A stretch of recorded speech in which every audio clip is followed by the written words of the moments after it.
fest. Genau.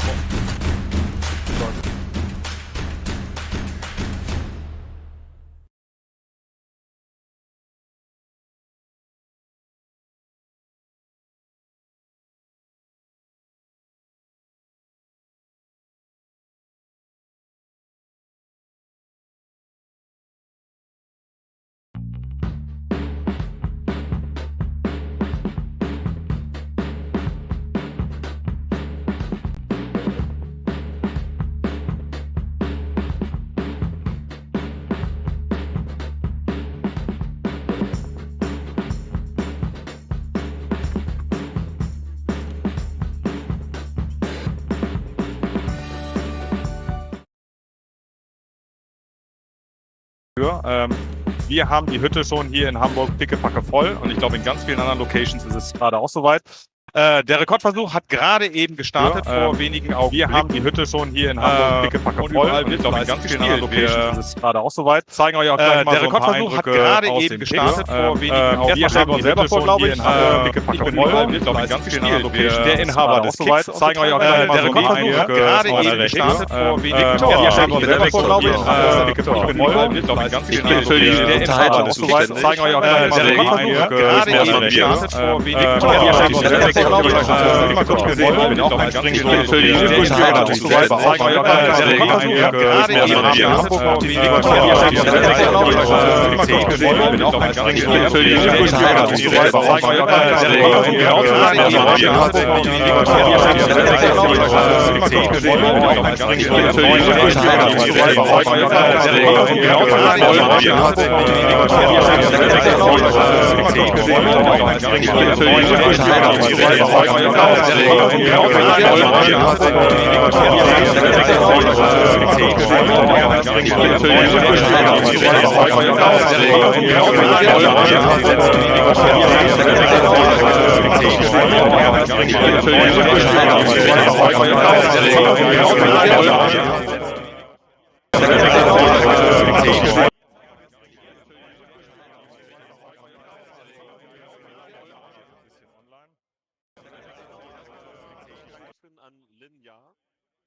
Ich weiß, wer das ist. Dankeschön, geht raus für den Follow. Und dann kam, glaube ich, auch noch einer rein, ne? Vom Brain. Mega cool.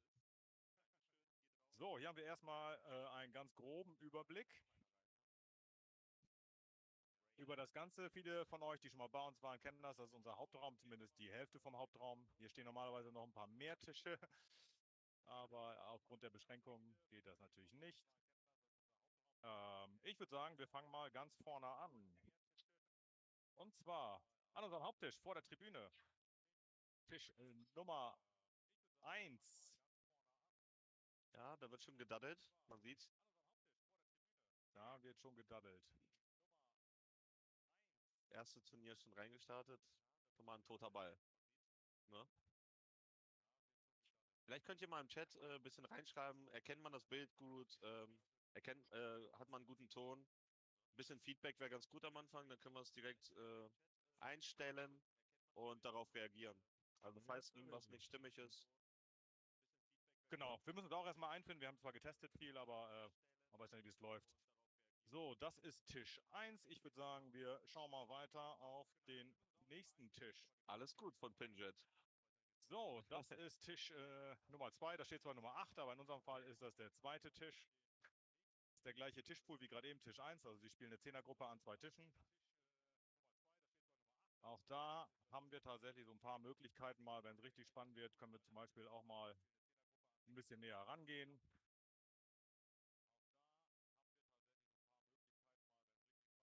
Nice Kameraschwenk. Oh yeah. Ja, leider können wir nicht überall hinschwenken, aber man kann so einiges machen. So, wir haben jetzt natürlich so ein paar Sachen vorprogrammiert. Da kann man mal gucken. Aber man kann so, natürlich auch noch mal reinzoomen. Ne? Und wir können natürlich auch reinzoomen. Ne? Also wir können es ja mal ausprobieren. Können wir zeigen. Schauen wir mal, wie das so funktioniert. Oh ja. Ja. Also, wer das Tor ganz genau sehen will. Oh, und jetzt? Und jetzt? Jetzt haben wir es verpasst. Ja. Ja, gibt viel zu sehen. So, da haben wir die Turnierleitung, die gerade unbesetzt ist. Also, ja, wir machen ja kein Turnier. Braucht man tatsächlich nicht, wenn man die Kommkickern-App hat. Das ist der Vorteil. Riesen Vorteil, ne? Brauchst keine Turnierleitung. Das auf jeden Jeder Fall. kann einfach die App nutzen. Tisch nicht Und dann geputzt. haben wir auch Tisch nicht. Ja, die Tische. Und Kann auch mal passieren. der letzte Tischpool, den ihr hier seht. Also 4 Tischpools, A2 Tische haben wir hier oben im Hauptraum. Dann haben wir vorne extra in der Bar haben wir komplett alles rausgeräumt. Wir haben da auch nochmal 2 Tische aufgebaut. Da haben wir leider keine Kamera. Und unten in unserem Kellerbereich, beziehungsweise in den Bereichen, haben wir auch nochmal 3 Tischpools, A2 Tische. Also heute 16 Tische im Einsatz und alle voll belegt. Oh, danke für den Follow, Adi. Ja, ich vorhin noch irgendwo gesehen. Der sitzt da hinten. Ja. Der mit der Kappe da hinten. Okay, dann gehen wir mal weiter. Was haben wir denn noch? So, wir wollten einmal zu Tisch 1, glaube ich, wieder rüber. So. Da geht's weiter. Jetzt wird mal ausgelost. Da geht's weiter. Und wer jetzt noch nicht bei uns war und das nicht weiß, also Tisch 1 ist vor der Tribüne. Wir beide sitzen gerade ganz oben. Ich schwenk mal ein bisschen hoch so. Da ist die Tribüne so ein bisschen ja. besetzt schon mal. Da sitzen Sieht man schon uns? die fleißigen Hallo. Instagrammer. Hello. Und da oben sitzen wir. Da sind wir. Moin, moin. Guten Tag. So, du kannst wieder auf dem Dings wieder. Dann seht ihr mal so, schöner Effekt ist auch hier. Da zeigen wir alles. Da zeigen wir alles auf dem Bildschirm. Jetzt natürlich nicht. Ja. Das ist schon üppig. So, wir gucken mal ganz schnell rüber in den Discord-Channel, was sich da getan hat. Irgendwie sind alle noch stumm geschaltet soweit. Das ist fraglich, aber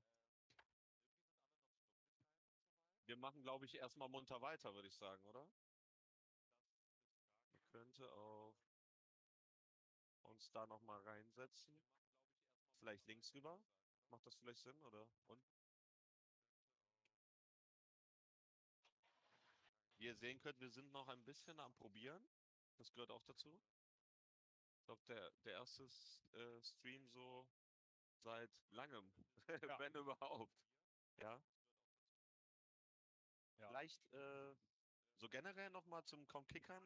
Was muss man heute erfüllen? Was muss man machen? Wann muss man es machen? Wie kann man teilnehmen? Ja, genau. Wichtigste Frage eigentlich. Die meisten von euch wissen es wahrscheinlich schon. Einige werden dabei sein, die es halt nicht wissen.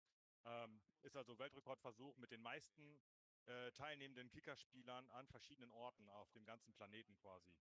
Also egal, wo ihr spielt, ihr müsst halt einfach nur mindestens 4 Personen sein. Ihr müsst die Kicker-App nutzen, um ein Turnier zu machen oder mindestens ein Spiel zu spielen und natürlich am Kickertisch stehen. Und das könnt ihr egal wo machen, ob im Verein, im Büro, zu Hause im Keller, in eurer Lieblingskneipe, wo auch immer. Im Stadtpark, da gibt es auch Kicker. Oder auch im Kicks. Oder auch im Kicks. Spielt einfach nur mindestens ein Spiel mit dieser App, tragt das ein und innerhalb von diesen 24 Stunden, also wie gesagt, ab 20 Uhr Donnerstag heute bis morgen Abend 20 Uhr, dann endet die Zeit, wo gezählt wird und dann seid ihr quasi Teil der Rekordhaltergemeinschaft. Wir sind ein bisschen leise, habe ich hier gerade gesehen.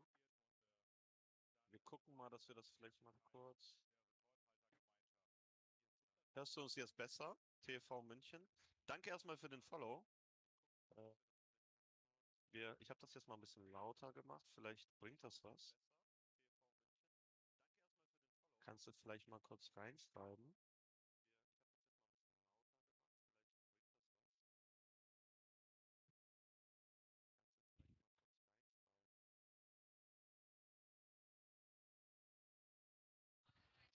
Da sind wir wieder.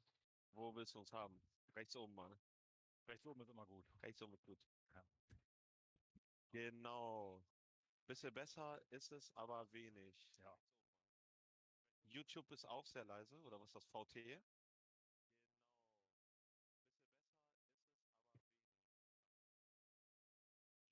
Hallo, hallo, so, Test. Kleiner Testdurchlauf zwischendurch.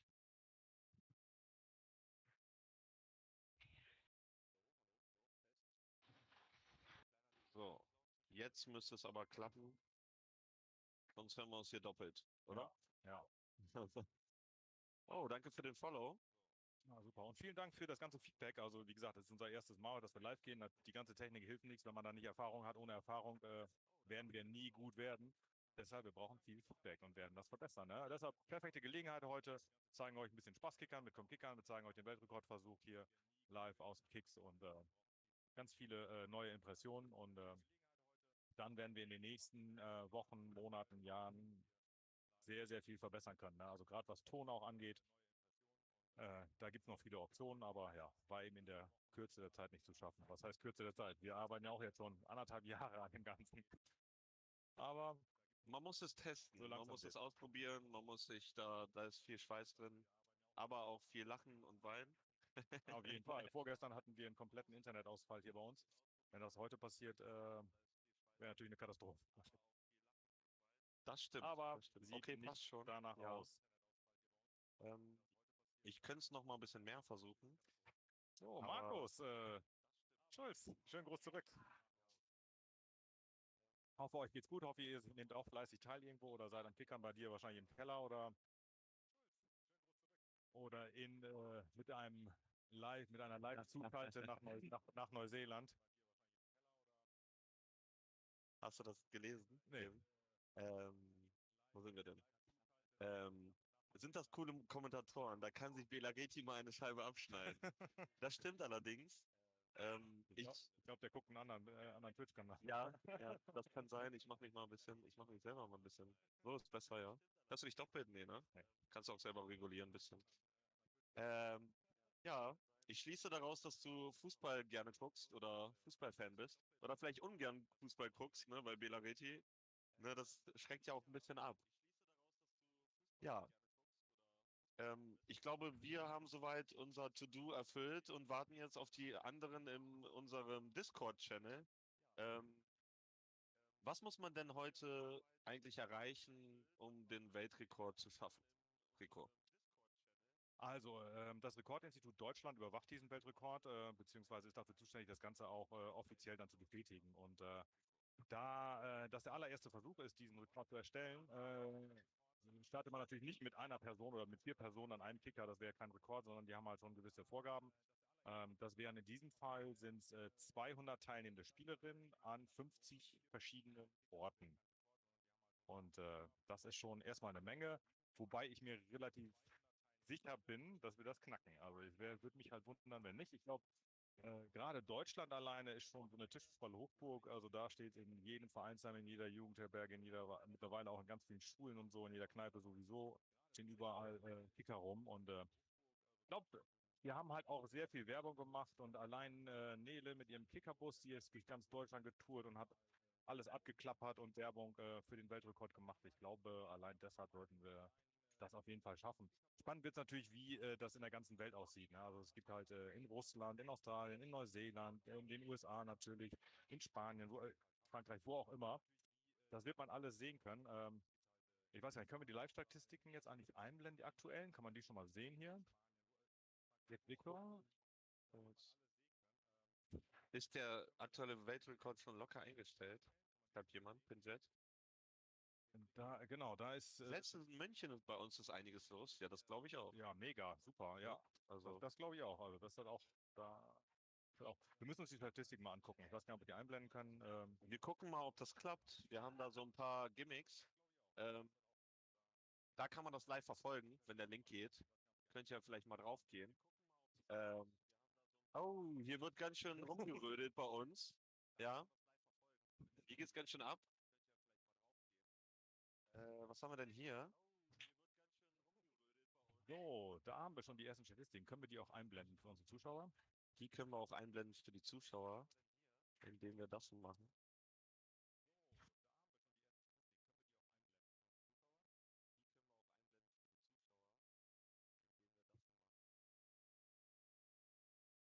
Kann man das sehen? Ich hoffe ja. Vielleicht kannst du mal auf Kamera 4 gehen. Da haben wir es. Da haben wir es, aber nicht hier. Achso, hier haben wir. Dauert vielleicht einen Moment.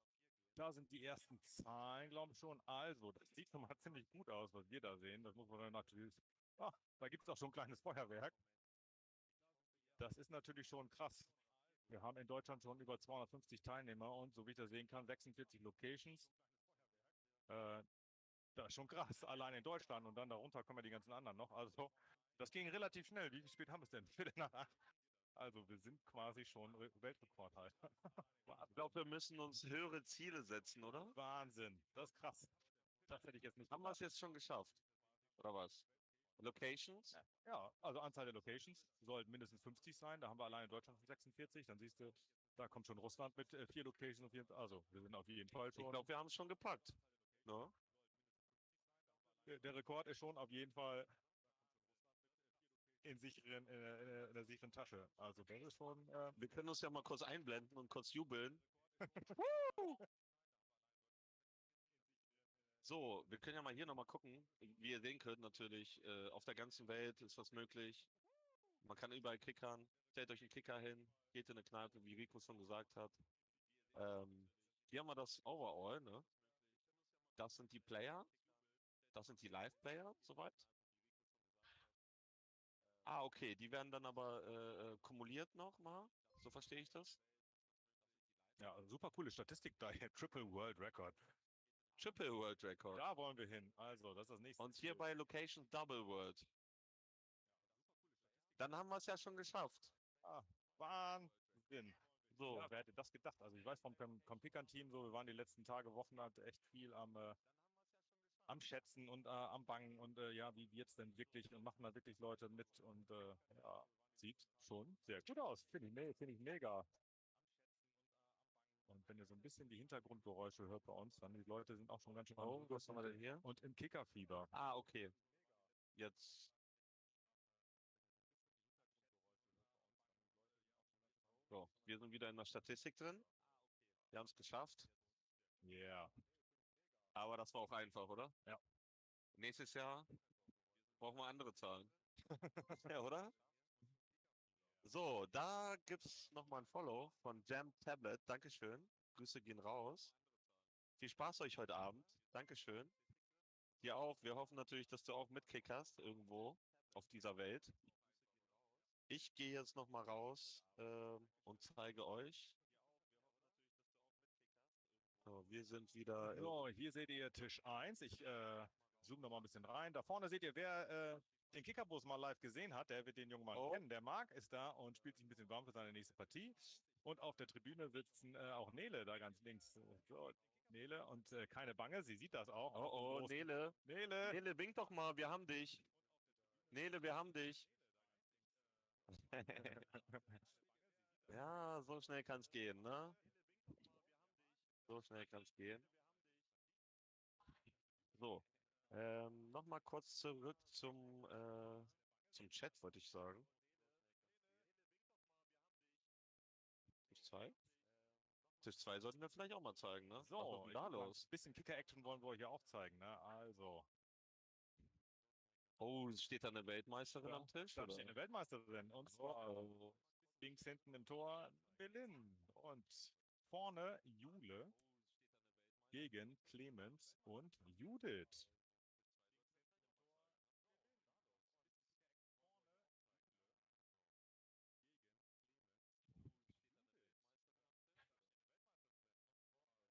So, was ich noch sagen wollte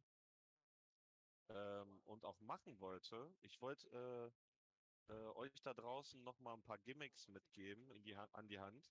Und zwar kann man noch einsteigen in den Rekordversuch, erstmal auf die Frage eingehen hier. TV München. Dann mache ich hier in München nochmal mobil. Ja, natürlich. Also man kann ab 20 Uhr, wir sind jetzt seit 20 Uhr live, wahrscheinlich sogar länger. Wir haben ein bisschen vorgezogen, wir waren ein bisschen, wir hatten einen Frühstart. Und genau, man kann noch mitmachen. Man kann insgesamt 24 Stunden lang mitmachen. Also von heute 24 Uhr bis morgen 24 Uhr.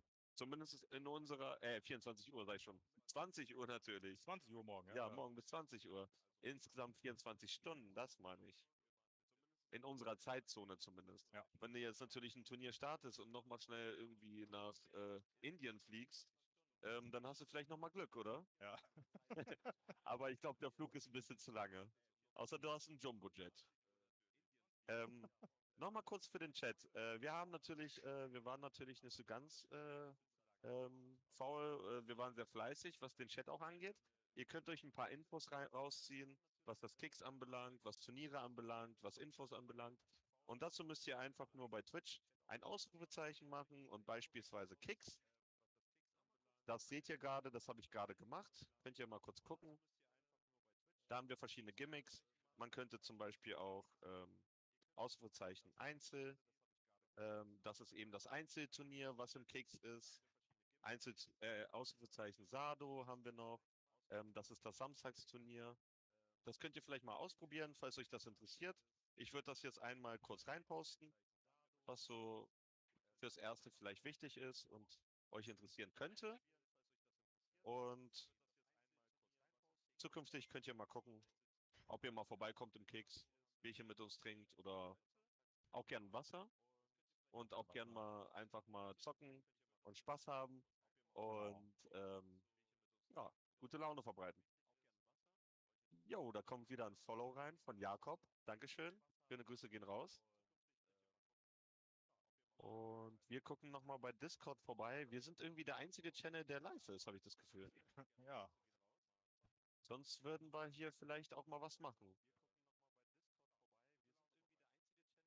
Ich könnte nochmal versuchen, dass wir unsere Übertragung vielleicht canceln bei Discord und vielleicht nochmal jemand anderem die Chance geben. Vielleicht ist das auch ein Problem. Meinst du? Ich glaube nicht, aber eigentlich müssten alle gleichzeitig gestreamt werden können.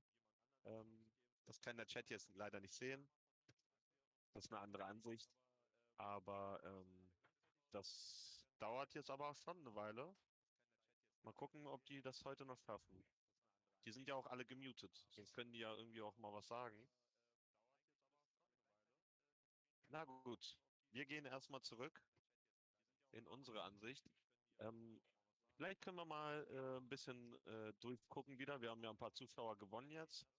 Nochmal ein bisschen so zeigen, dass wir durch das Kicks fahren. Genau, Kamera 2. Da waren wir auf Tisch 2. Jetzt haben wir hier den nächsten Tisch Pool. 3. Das ist der Tischpool 3 sozusagen. Ja, die warten auf ihre Gegner. Die warten noch ein bisschen. Ziemlich voll. Die Leute wollen kurze Pause machen. Die müssen natürlich nach draußen. Also, wie gesagt, in Hamburg ist auch immer so, mehr als 10 Personen pro Bereich sollte man nicht haben. Das versuchen wir so weit wie möglich einzuhalten. Ist ja so ab nächster Woche, wie gesagt, in Hamburg ist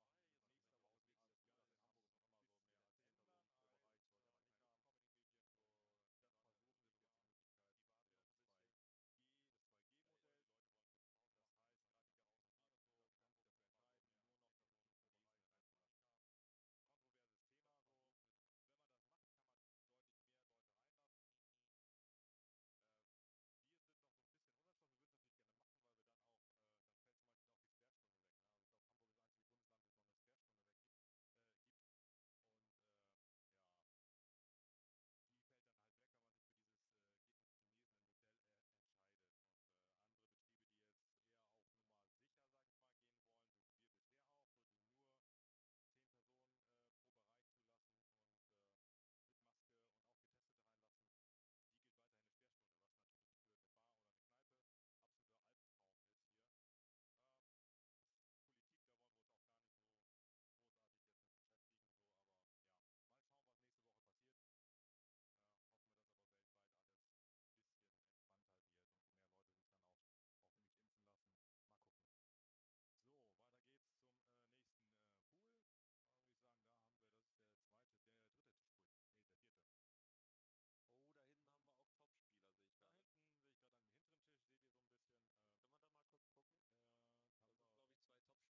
Welcome to InsideFoos' coverage of the Kommkickern Let's Foos World Record attempt.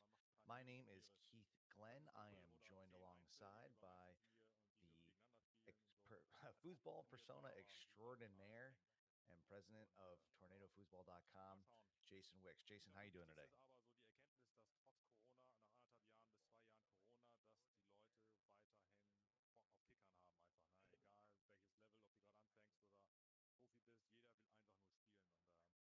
Jason, you there? Okay, well, looks like we may have lost our friend Jason. But in the meantime, what you're looking at now and what you've been listening to, if you've been tuned in with us for the last 20 minutes or so, is our friends on the ground there at Kick's Bar in Hamburg, Germany. The first location that we will be featuring. You see them playing on Leonhardt tables there, and you've been listening to our friends on the ground there narrate their event for their local stream as they go live to Germany. See them playing on Leonhardt. We will be joining you throughout the day, listening to our friends on the ground there, popping in and out of different venues around the world, talking to the local promoters, local players, doing interviews, and just in general, we'll be joining you throughout the day. So stick tuned. We're going to let you listen to a little bit of the world, talk our German friends there if you speak German. If not, we will be back. Just in general, we'll be joining you throughout the day. So stick tuned. We're going to let you listen to a little bit of the stay tuned, and just in general, we'll be joining you throughout the day. We're going to let you listen to a little bit of the world, talk our German friends there, players, if not, and just in general, we'll be joining you throughout the day. So stick tuned. We're going to let you listen to a little bit of the world, talk our German friends there, players, if not, and just in general, we'll be joining you throughout the day. So stick tuned. We're going to let you listen to a little bit of the leider in den letzten Tagen immer wieder die Unfälle auch von außerhalb dieser oder machen wollen gerne Komm gerne vorbei. Bring deine Freunde mit. and just in general, we'll be joining you throughout the day. So stick tuned. We're going to let you listen to a little bit of the auch wieder öfter drauf haben werden. Leider in den letzten Tagen immer wieder die Unfälle auch von außerhalb dieser and just in general, we'll be joining you throughout the day. wollen gerne We're going to let you listen to a little bit of the Komm gerne vorbei. Bring deine Freunde mit. and just in general, we'll be joining you throughout the day. So stick tuned. We're going to let you listen to a little bit of the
And welcome back to Inside Foos's coverage of the Kommkickern Let's Foos World Record attempt. Again, my name is Keith Glenn, joined alongside by my friend and colleague, the foosball persona extraordinaire, Jason Wicks. Jason, how are you doing today? I'm doing well, Keith. How are you? I can't complain. A little hectic here as we get underway, trying to manage And welcome back to several different Inside live streams from Foos's around the coverage world, of but the Kommkickern our Let's director Foos Ashley World is Record doing an attempt. Again, my incredible name is job. Keith What you're Glenn, seeing now joined is the alongside by my host friend and location colleague, the for this foosball global persona event. This is extraordinaire, from Jason Wicks. Jason, how are you doing Kommkickern today? there in I'm doing well, Keith. How are Germany. you? I can't complain. And I I believe believe we're we're going to have the here as we opportunity get to talk underway, with our friends on the trying to ground there. manage Jan, are you with us? several different live streams from around the world, but the Kommkickern Our Let's director Foos Ashley World is Record doing an attempt. Again, my incredible name is job. Keith What you're Glenn, seeing now joined is the alongside by my host friend and colleague, location the for this foosball global persona event. This is extraordinaire, from Jason Wicks. Jason, how are you Kommkickern doing today? there in I'm doing well, Keith. How are Germany. you? I can't And complain. I I believe believe we're we're going going to have the here as we opportunity get to underway, talk with our friends on the trying to ground there. manage Jan, are you with us? several different live streams from around the world, but the Kommkickern Our Let's director Foos Ashley World is Record doing an attempt. Again, my incredible name is job. Keith What you're Glenn, seeing now joined is the alongside by my host friend and location colleague, the for this foosball global persona event. This is extraordinaire, from Jason Wicks. Jason, how are you Kommkickern doing today? there in I'm doing well, Keith. How are Germany. you? I can't complain. And I I believe believe we're we're going going to have the here as we opportunity get to underway, talk with our friends on the trying to ground there. manage Jan, are you with us? several different live streams from around the world, but the Kommkickern Our Let's director Foos Ashley World is Record doing an attempt. Again, my incredible name is job. Keith What you're Glenn, seeing now joined is the alongside by my host friend and location colleague, the for this foosball global persona event. This is extraordinaire, from Jason Wicks. Jason, how are you Kommkickern doing today? there in I'm doing well, Keith. How are Germany. you?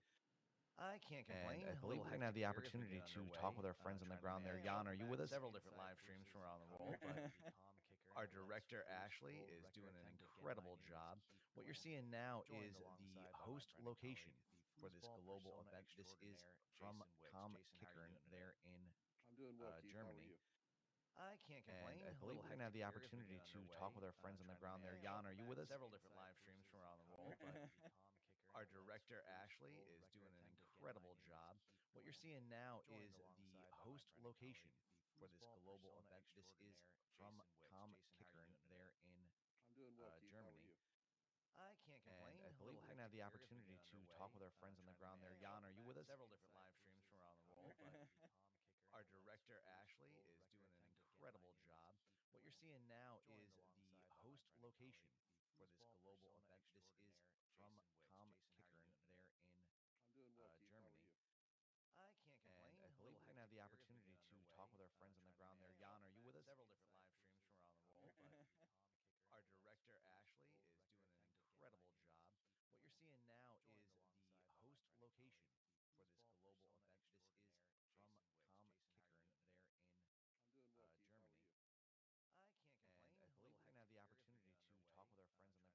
different live streams from around the world, but the Kommkickern Our director Let's Foos Ashley World is Record doing an attempt. Again, my incredible name is job. Keith Glenn, What you're seeing now is joined the alongside by my host friend and location colleague, the for this foosball global persona event. This is extraordinaire, from Jason Wicks. Jason, how are you Kommkickern doing today? there in I'm doing well, Keith. How are Germany. you?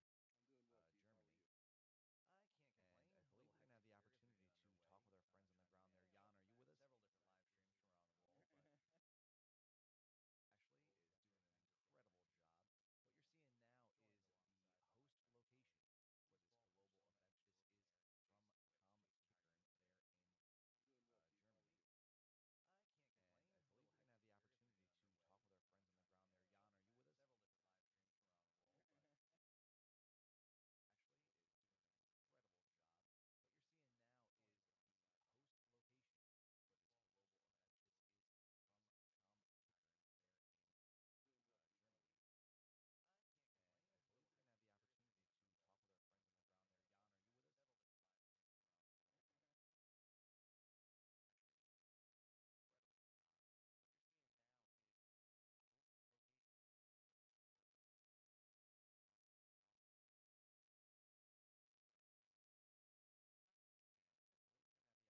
So let's Foos, have fun, take care, see you soon.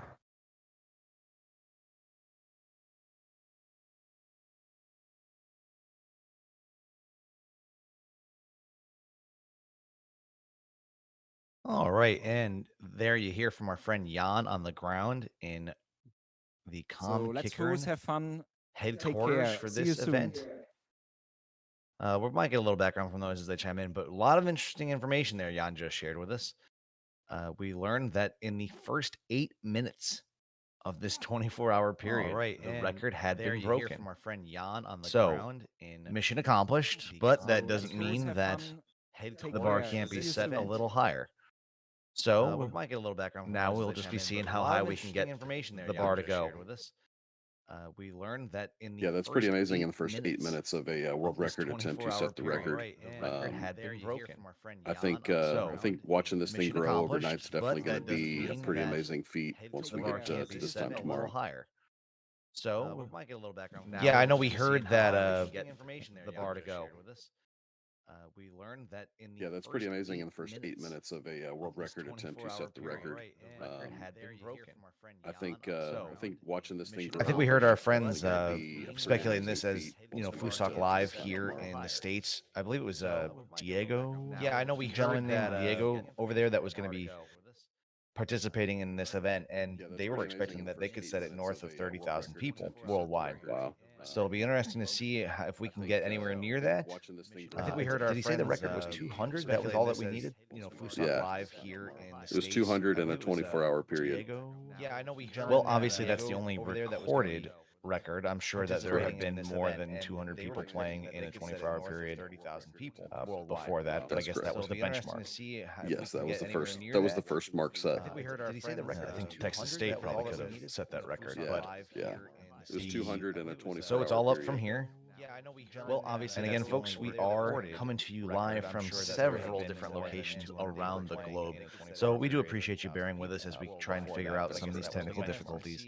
Yes, that was the first. We that was are the first currently mark set. in Hamburg, Germany. As you see our friend Jan there, excited as the number continues to climb. 200 in a 24-hour. So it's all up from here. And it's selfie time. We are coming to you live from several different locations around the globe. So we do appreciate you bearing with us as we. I do apologize, as you can hear from some of my executive producers. We are fortunately had some Hamburg, Germany. Technical difficulties of my own this morning that I've had to deal with, so they are in the room with me to climb. 200 in a 24-hour. So it's all up from here. It's good that you can throw that off to somebody else. Yeah, I love to blame. So if you've listened to, I've only been doing this live from my living room for a few weeks. But if you listen to any of the Frog Life Open coverage in Manchester or any of our coverage from the Smashdown in upstate New York, you've heard my executive producer good that, before. you That's can throw what that I off to refer to my somebody dog. else. Gotcha. Yeah, my executive Gotcha. producer. So when he gets a little rowdy, if you listen to, I've only been doing this live from my living room. We will do our best to keep that in check. But if you listen to any of the Frog Life Open, I have the same. I've coverage got in two Manchester, furry dogs sitting from here at my feet, waiting for me to get up and let them outside again. So I can understand that for sure. A little more well behaved. That's what I refer Yeah, to my most of dogs. them sleep all day, but Yeah, my executive you know, producer. So something when he weird gets a outside little happens, rowdy, they want to I've know only been about doing it. this So. live from, Well, I'm going to take a break real quick. I'm going to let them Listen out, to and I will be right back Listen after for furry dogs sitting here. I do that, and I've got You're gonna miss some killer dance moves here, again. I So think. I'll have to go back and rewatch A it. little more well behaved. So, but I'll be right back. I'm going to help some technical difficulties on the back end as well, and we'll see if we can get these things resolved so we can have a smooth sail after this. Well, I'm going to take a break real quick. I'm going to let them out, and I will be right back. All right, folks. Well, you are looking live at Kommkickern in Hamburg, Germany. As this is our headquarters for this event. But I'll be right back. These are the I'm gonna individuals help some who technical set out difficulties on the back end to as set well, this world and, record. we'll If see you we can haven't get these heard, things resolved the so we record can have has a already smooth been sail. achieved. Well, I'm going to take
And welcome back to Inside Foos's coverage of the Kommkickern Let's Foos world record setting attempt for the highest number of foosball individuals playing foosball in a 24-hour period.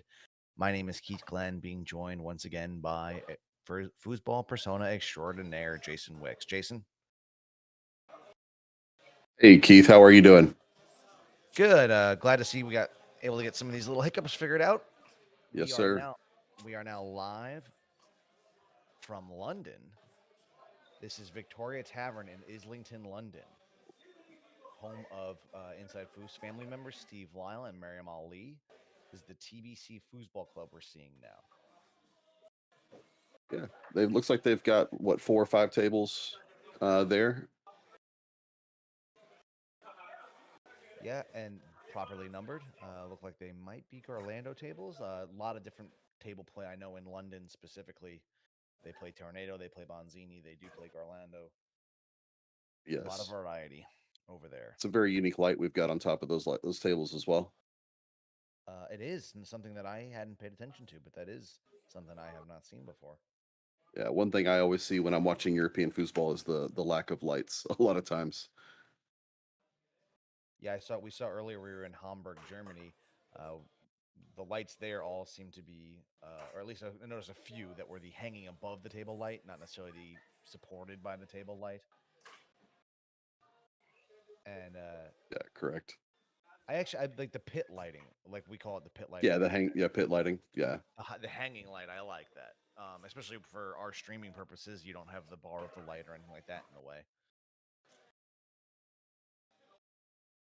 So this bar is ran by J.P. Thompson, or this club is ran by J.P. Thompson. It's in Victoria Tavern in Islington, London. I'm not sure how many tournaments they have there a week, but it looks like a pretty nice place to be for foosball in London. Yeah, it's definitely got that feel when I think English pub.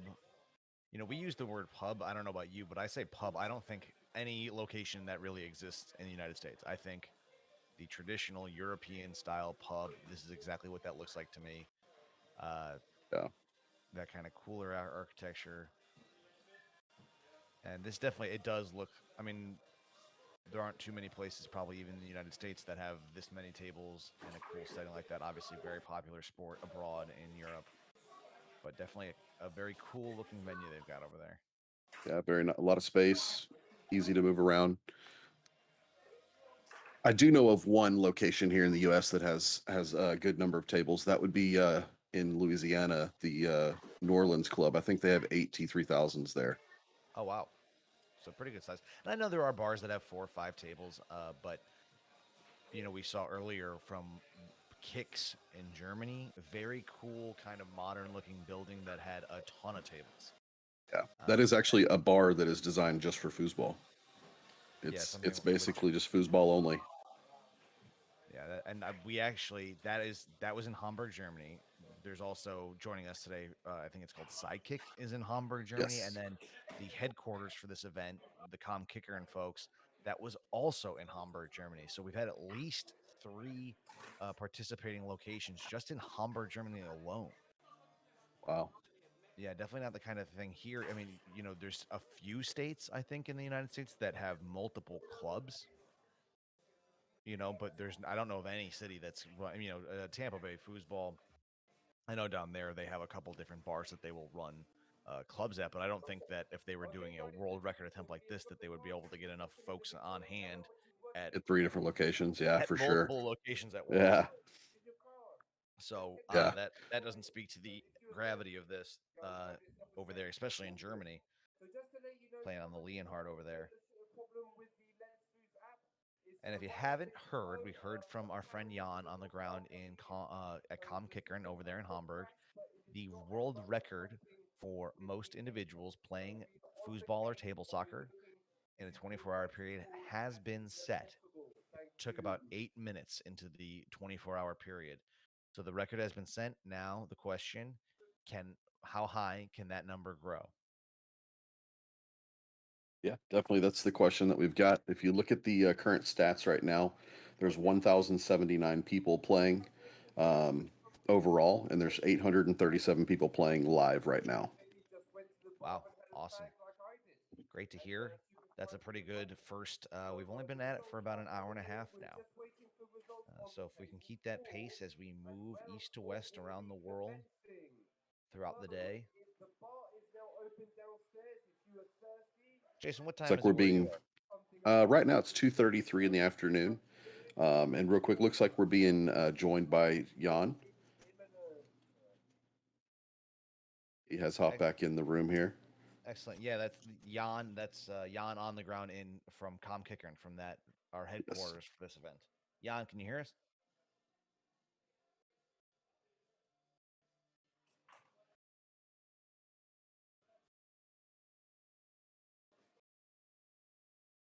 Looks like whatever the technical difficulties there on the ground. Again, we have for anybody that knows anything about live streaming. I know Jason, you do a ton of it.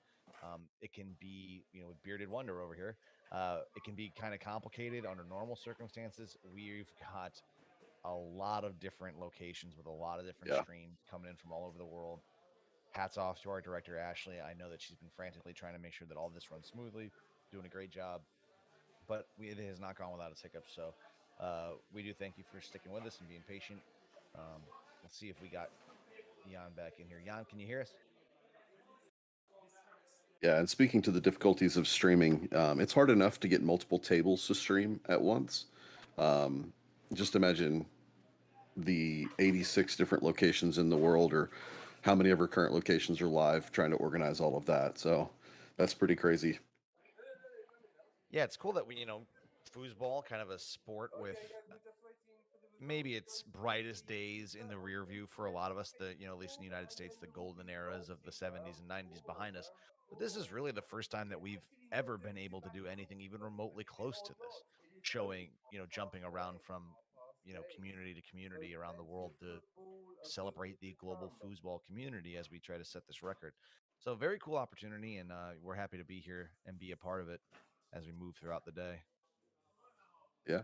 And it's interesting to see the different formats that these guys are using for the tournaments at their local locations. I know locally here, we're not going to be live streaming it, but I know our local tournament tonight, we do just an open draw, double elimination format. I've seen a lot of different stuff out there. I know in Michigan, they're doing a super singles event and a draw and a monster draw. So that'll be tomorrow. It's interesting to see when we get to talk to some of these guys, all of the different formats that they're going with as well. Yeah, and some folks for this event just got together and to knock the ball around. Yeah. It was just to play the game. It wasn't necessarily to compete throughout a whole tournament, but obviously more fun when you get together to have that kind of event.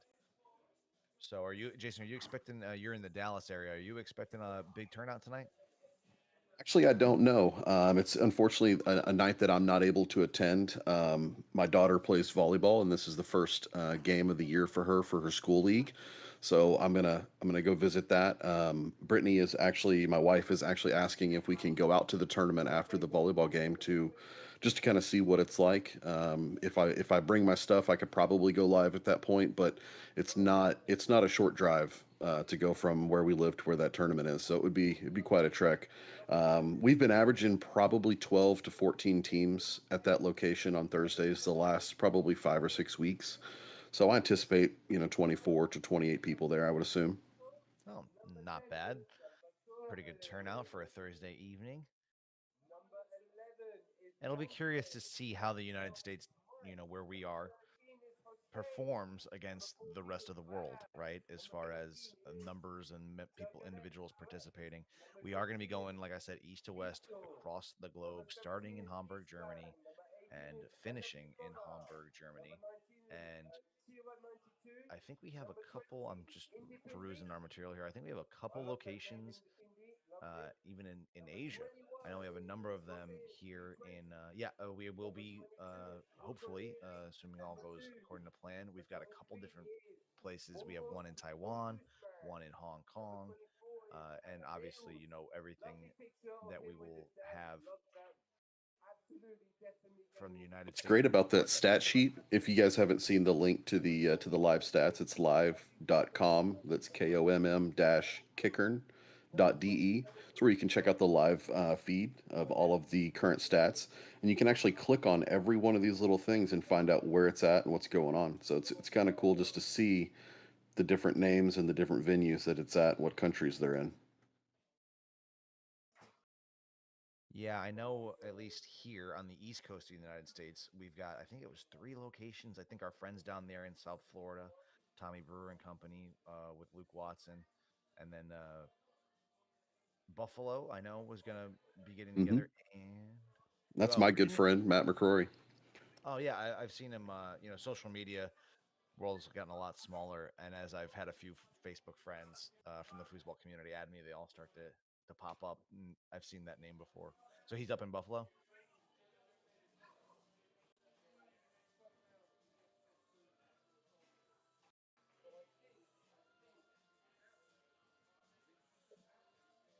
Oh, Jason, did I lose you? I'm here. I'm just clicking on all these different places, getting some information about the different locations in the U.S. and in Europe. Yeah. And if you are just joining us, my name is Keith Glenn. I am joined by Jason Wicks, and this is Inside Foos's coverage of the Let's Foos Kommkickern world record attempt for most individuals playing foosball in a 24-hour period. That record has been established. It took about 8 minutes into the day to set the record. Now we're just trying to see how high we can get it. We are currently coming to you live from Victoria Tavern in London, Great Britain, and the Islington area of London. Foosball club called TBC Foosball, run by a gentleman named JP Thompson. And this is a club that does have players from all walks of foosball, from Garlando to Bonzini to Tornado. And of course, our friends from the Inside Foos family, Stephen Lyle and Miriam Ali, are on the ground over there. I think I saw Miriam pop in for a moment. Miriam and Stephen were featured live on InsideFoos.com last weekend from the Frog Life Open up in Manchester. So we've seen them recently as well. I don't know if any of these other players, I know a few London players traveled for that event. I don't know if any of these other players are the individuals that we saw last week. It's funny, as we grow and do more remote play-by-play, we get to see a lot of these players, but all we really get to see are their hands and maybe their feet, depending on the angle of the camera. So I know what Miriam looks like, and I know what Steven looks like. We're keeping an eye out for them, but I don't know. I could pick Miriam out of a room if you just give me the mannerisms from when she plays, especially if she laughs, and she would laugh at that. Yeah. I think that might be her right in front of us to the right of the screen. Table there. 3. Yeah. Table 3. Yeah, I think that might be her. So I just got word that we're gonna have Toro himself is gonna make an appearance here in a few minutes. Once we can get him set up on his side of the things, but he just told me he's gonna hop on. Excellent. Our friend and colleague Mark Torres, Inside Foos color commentary announcer. Seen a lot of Mark lately. He's been very active in helping us out and getting on doing commentary as we grow the Inside Foos team. So it'll be great to have him. I know that he was really excited about all of this going on. So it is with great pleasure that I can tell you on table 4. We do have a little bit of background noise. Oh, they're calling matches. I thought somebody was making some kind of exciting announcement. But yeah, they are calling some matches there. So it looks like they're going to get into an official, some official play here in London. Versus Amadeus and Hossein on table 4. Table 3, can I please have Anna Prikov? So yeah, obviously a lot of diversity there in London. Europe, one of the smaller continents, so a lot of diversity. They have, I know, some French and German players there in England. I know that we had some players of Polish descent at the Frog Life Open last week. If I had to venture a guess, I'd say that's probably a French accent we're currently hearing. Can't quite make that out. Plus, I'm not very good at accents anyway. So yeah, but it is interesting to see just kind of this is not a uniquely English location we're viewing here. This has got a lot of diversity, a lot of folks from all walks of life getting together, brought together by the great game of foosball.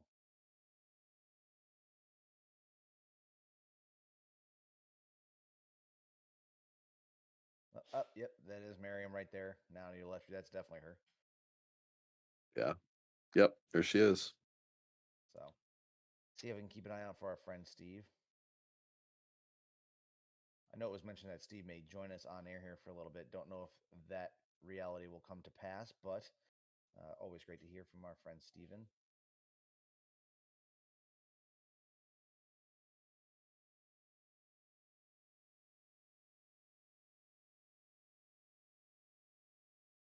And have to say, I don't know about every foosball scene across the world, but at least most of the ones that I've seen domestically here, generally male dominated. They seem to have a good mix there. As well, yeah. It also looks like a fairly young crowd there, where here in the US it's generally an older crowd. That's also a great observation. I think you and I had this discussion last week. I am one of 2 players under the age of 40 in my local scene, and there aren't too many in their 40s either. Majority are 50 and up. So very cool to see a lot of young people. It's a good observation.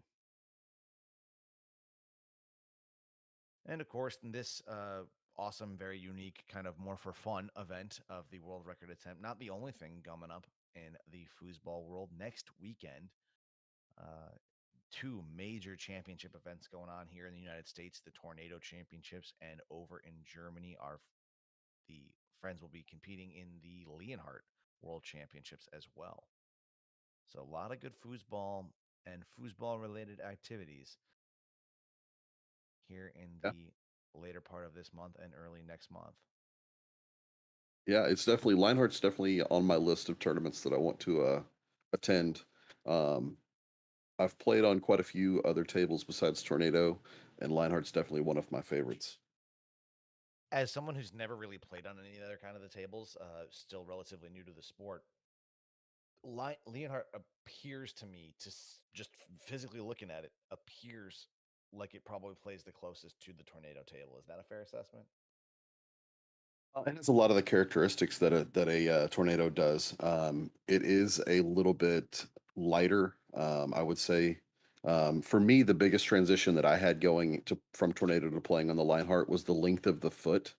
I would go to grab a foosball or go to pen a foosball, and I would totally miss it because the distance was different.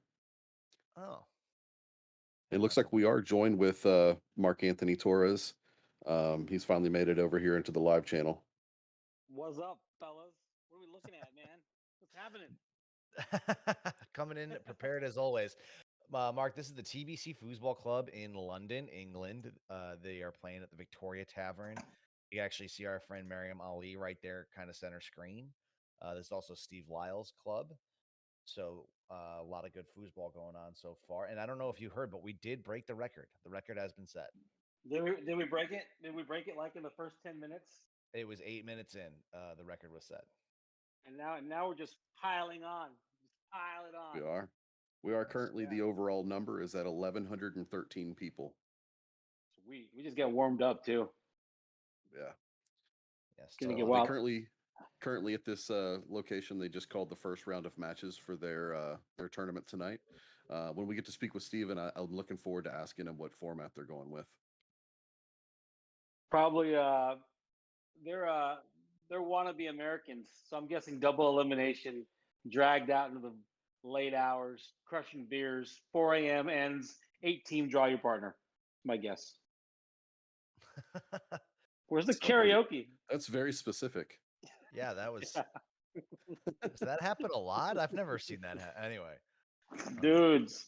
Yeah, are you guys gonna get counted tonight or what? Are you guys going to play? Are you guys gonna get in the deal or what? What's up? What's up? well, we had actually attempted to do a local broadcast from here.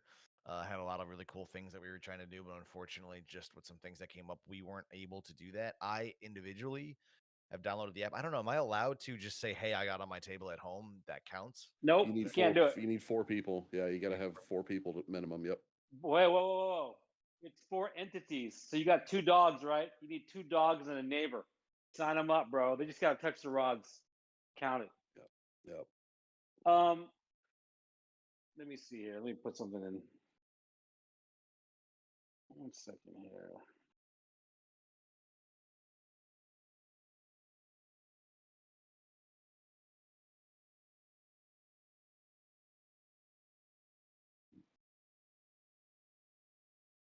When you Yeah, said like I want to see what these guys are drinking.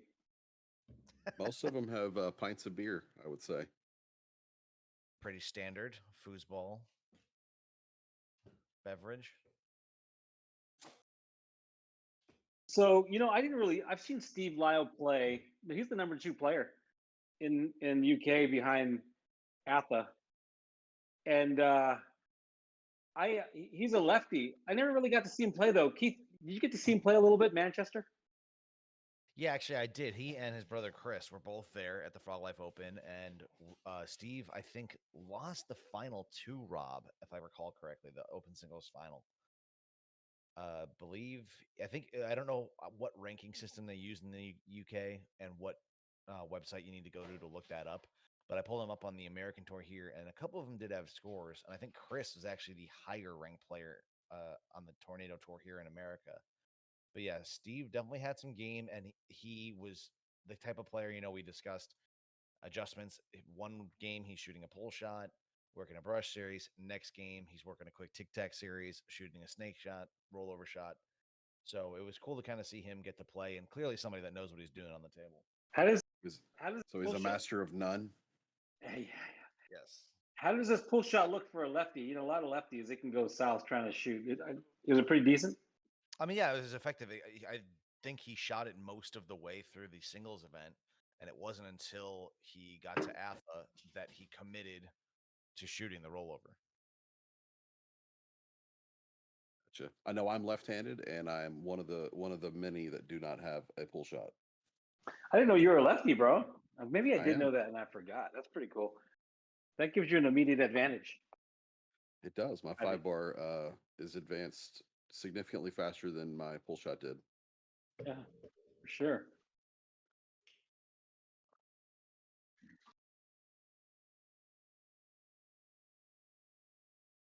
It does appear they play more of a pub style where there's talking and it's less serious.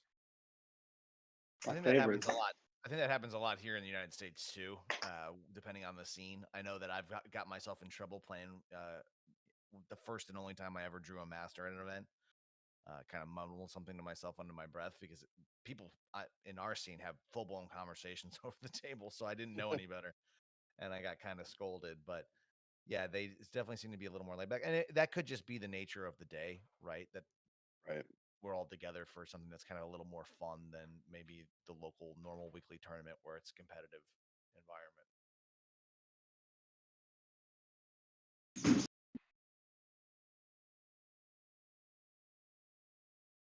Let's see here.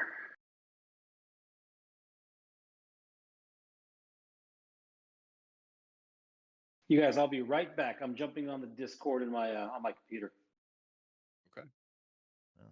We'll be here. I don't think we're going anywhere. Yeah, no, I think we're scheduled for at least about another hour before we take a little break as the world turns and it gets later where we are now in Europe and heads into the evening hours here on the East Coast of the United States. So Jason and I haven't seen Steve yet. Yeah, I haven't. I've been kind of trying to keep an eye out for him. He could be hiding somewhere. I know that this is also he's the one providing the stream for us, so it could be that he's occupying himself with that. Oh, he's the guy standing in the corner holding the camera. He very well may be operating the tripod or just afraid to get in front of it. But so obviously, this is the first leg of a 24-hour period. Jason and I happy to be here to kick it off for you as we've gone now from a few different locations in Hamburg and are now in London. A little bit later, as we kind of head towards the East Coast of the United States, our friend and colleague Adam Gilson will be on live with, I believe, the one and only dominant lady player, Sullivan Rue. So they'll be keeping you company as we head further into this event up next. And then our captain, my captain, I guess you can call him, the legendary play-by-play announcer, Jim Stevens, should be on later this evening. So we got a lot of good, cool things coming up for you here on InsideFoos for this unique and fun event. So be sure to stick around and stay tuned as we do. I think we're going to be heading over to Sidekick Bar in Hamburg here in a few minutes. I think we're getting that stream set up right now. So we'll be transitioning from here in London over to Hamburg. You lost yourself, Keith. You're going to say, be sure to stick it in the hole with determination. Oh, I think I might have cut out. I said stick with us. Oh, sorry. Yeah, that's the much more dramatic way to go about it, for sure. Yeah, absolutely. Oh, Mark, man. Mark always so quick to point out the obvious. Sidekick. What's Sidekick? Sidekick Harburg? Is that a sounds like a location in Hamburg? Yeah. Yep. It's Sidekick Bar. There you go. Oh, sweet. Yeah, is this another designated foosball bar?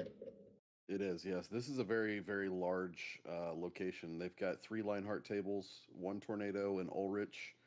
Mylin is in the sports club and trains there. There are a lot of players that play there.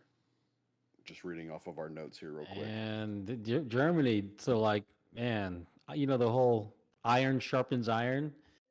Ooh, U.S. has enjoyed some dominance over the past ITSF World Cup for like 15 years, but I'm telling you, man, it's going to be a rough going. If these guys and gals stick around and keep playing in these clubs that are incubators for people getting better, gonna have a rough go, especially when guys get older like Tony, stop playing.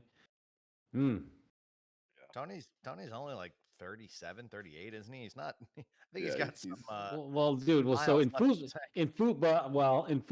terms, you do, but that's also an advent of not a lot of young new players. In any other career, yeah, I guess even in basketball, like Michael Jordan peaked at 36, maybe, right? 36, 37. But you're in most sports, you're at the tail end. There is a whole reality to fast switch and reaction time or responsiveness. We just the players here that are great at foosball have been fortunate that there hasn't been a ton of youth.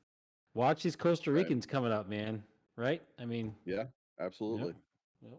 Well, we've got our young studs coming up, like we mentioned. Sullivan Rue coming up quick. She'll be joining us a little bit later. But you got a lot of young players here that are kind of second generation, and we may even be getting into third generation foosball kit players here. Yeah. In the States. Yep. So this is actually a reading here. They're calling this. We've been referring to them as pubs and bars. It looks like they act like this is a Sidekick is a sports club. This is their clubhouse. They have 60 members currently. It's been around for about 7 years. Yeah, that's pretty cool. I mean, that's the kind of really cool thing that you would like to see more of. That's kind of maybe a pipe dream here in the United States. What was that? Is that streaming now, you guys? Is it streaming now? No, we're currently showing the world record attempt stats while we finish setting up the stream from Sidekicks. Great. Okay. Well, this is fun. Go ahead. They've got a lot of looks like quality players there that play in this bar. They have a lot of multi-table experience too. If you look at what tables that are currently in that area, there's a lot of multi-table area specific players there. Yeah, I heard you earlier, Jason. I played for Leonhardt the first time at the Bardo tournament about a month back, I guess. And exactly right. You reminded your spatial relationship on a tornado when you're like, I can't grab that ball because the foot is shorter. You're like, what the heck? Yes. You can't pin the ball. Being able to switch tables like that and differentiate on the fly because you're competing, man, that's a great skill to have. I'm so wired habitually to tornado that I couldn't, like, the ball would go right underneath a man over and over until I finally figured it out. You could just like I don't know the difference, like a quarter inch. You drop that man down to catch that ball. Yeah, and it gets you for a while. And myself, being that I have no depth perception naturally because I'm blind in one eye, it was even worse. Yeah, you're monocular. I forgot about that. Yeah. One day, you're going to live old enough, Jason, to get cataract surgery. And you're going to have that one eye, cataract's going to have to get taken out. And you're going to have to be reminded to come to me so I could tell you who the best cataract, because monocular surgery is no joke. They screw up cataract surgery, screw up the one good eye, and that's bad, right? Are you zero vision in your opposite eye? Like zero? You have a little bit of... Yeah. My good eye, I have pretty decent vision. I have a small astigmatism, but in my bad eye, I have a traumatic cataract, a torn retina, and a scratched cornea. Oh man. Yeah. So did you have the cataract removed? You must have. You had the No, cataract removed, not right? yet. No. It's not Okay. removed. No. Okay. Torn retina too. The beautiful thing is the advances in ophthalmic surgery are amazing every single year. So by the time, if you decide to get something done, they could try retinal. Have they tried a retinal retachment yet? No, I haven't had anything. Yeah. This happened whenever I was 13 years old, so it's been a long time. Yeah. It's on my list of things to do, but I just haven't quite gotten around to do that yet. Well, you're in Texas, and there's incredible ophthalmologists in Texas. The headquarters of my company is in Texas. I know we're way off track. We don't have any foosball in front of us, but when you decide to get it looked at, man, I'm connected to Texas ophthalmology. You know a guy. Yeah, I know. I do. I know like 10 dudes and like 10 gals too. So good stuff, man. So are you playing foosball tonight, Jason? What's your deal? It doesn't look like it. I might. But my daughter plays volleyball, and this is her first game of the year for her school team. And it starts at the exact time that our tournament starts here locally. So, Yeah. depending on how much Brittany talks me into going to the tournament afterwards, I might get to play a little bit, but it doesn't look good at this point. Yeah, well, if you're saying you're gonna put your daughter in front of foosball, you clearly have your priorities jacked, bro. Come on, just kidding. No, absolutely, I get it. Kids first, man. They make the world go round. I wonder if we They should do. I spend more time going to volleyball than I do playing foosball now, and that's changed over the last 8 months.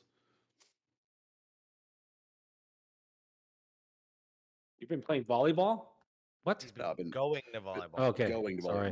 My daughter currently plays on three different teams, three Oh leagues. man. And so if I'm not playing foosball or working in foosball, I'm doing something volleyball related. Yeah, good for you. Hey, Mark, I know that while we're talking kind of a little bit about what's going on in our personal lives, do you know where you're going to be next weekend yet? Wow, that's a good question. There are some developments. So, what I was considering going to Germany for the Leonhardt World Series. I was strongly like, I basically was about to buy a plane ticket. It's the re-entry issues that are tough. Now, to go to Germany now, you have to get a rapid test 3 days before you come back, and if you get a positive on that rapid test, you're stuck in Germany for 10 days. And I have complex eye surgery and consultative stuff I need to do, so I can't afford to get stuck in Germany. It's a really rough one, man. I'm excited and looking forward to going, but I'm pretty sure I'm going to be at the Tornado Championships. Pretty sure. So high possibility. Cool. So Yeah. we'll all get together again. Yeah, man. I'm gonna pick and choose my battles in the booth. Like I'm gonna figure out when you guys are so good. Between you and Adam and Jim, I'll just have to figure out. It looks like Ashley might be going to commercial break, All right. so we well, might be running. Yeah. stick with us, Mark, Jason, and I'll be right back in just a bit. All right, take care. We'll be back.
Nee, jetzt mache ich ihn gerade.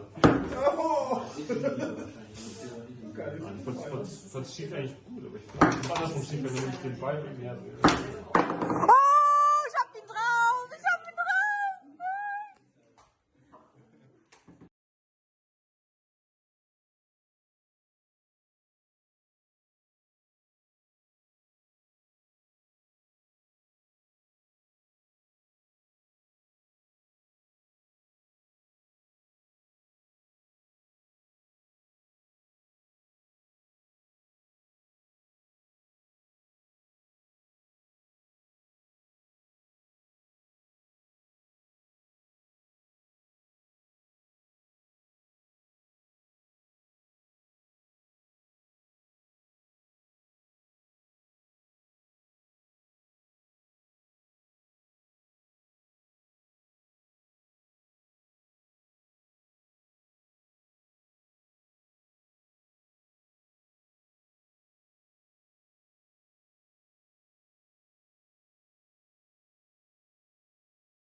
Und wir brauchen dich. Um Kickern gemeinsam auf die nächste Stufe zu bringen. Das war zu viel Verkauf. Ja. Wir machen es nochmal. Das war schlecht. Die Logos.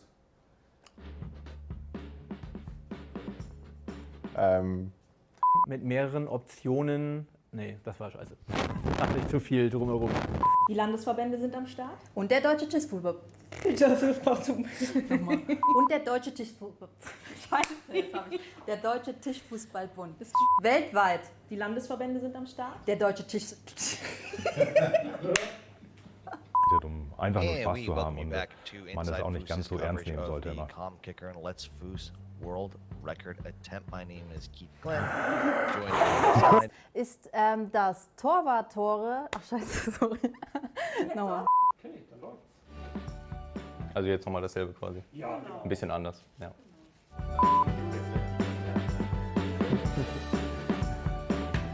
Am 15.06. mein Geburtstag.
players over there.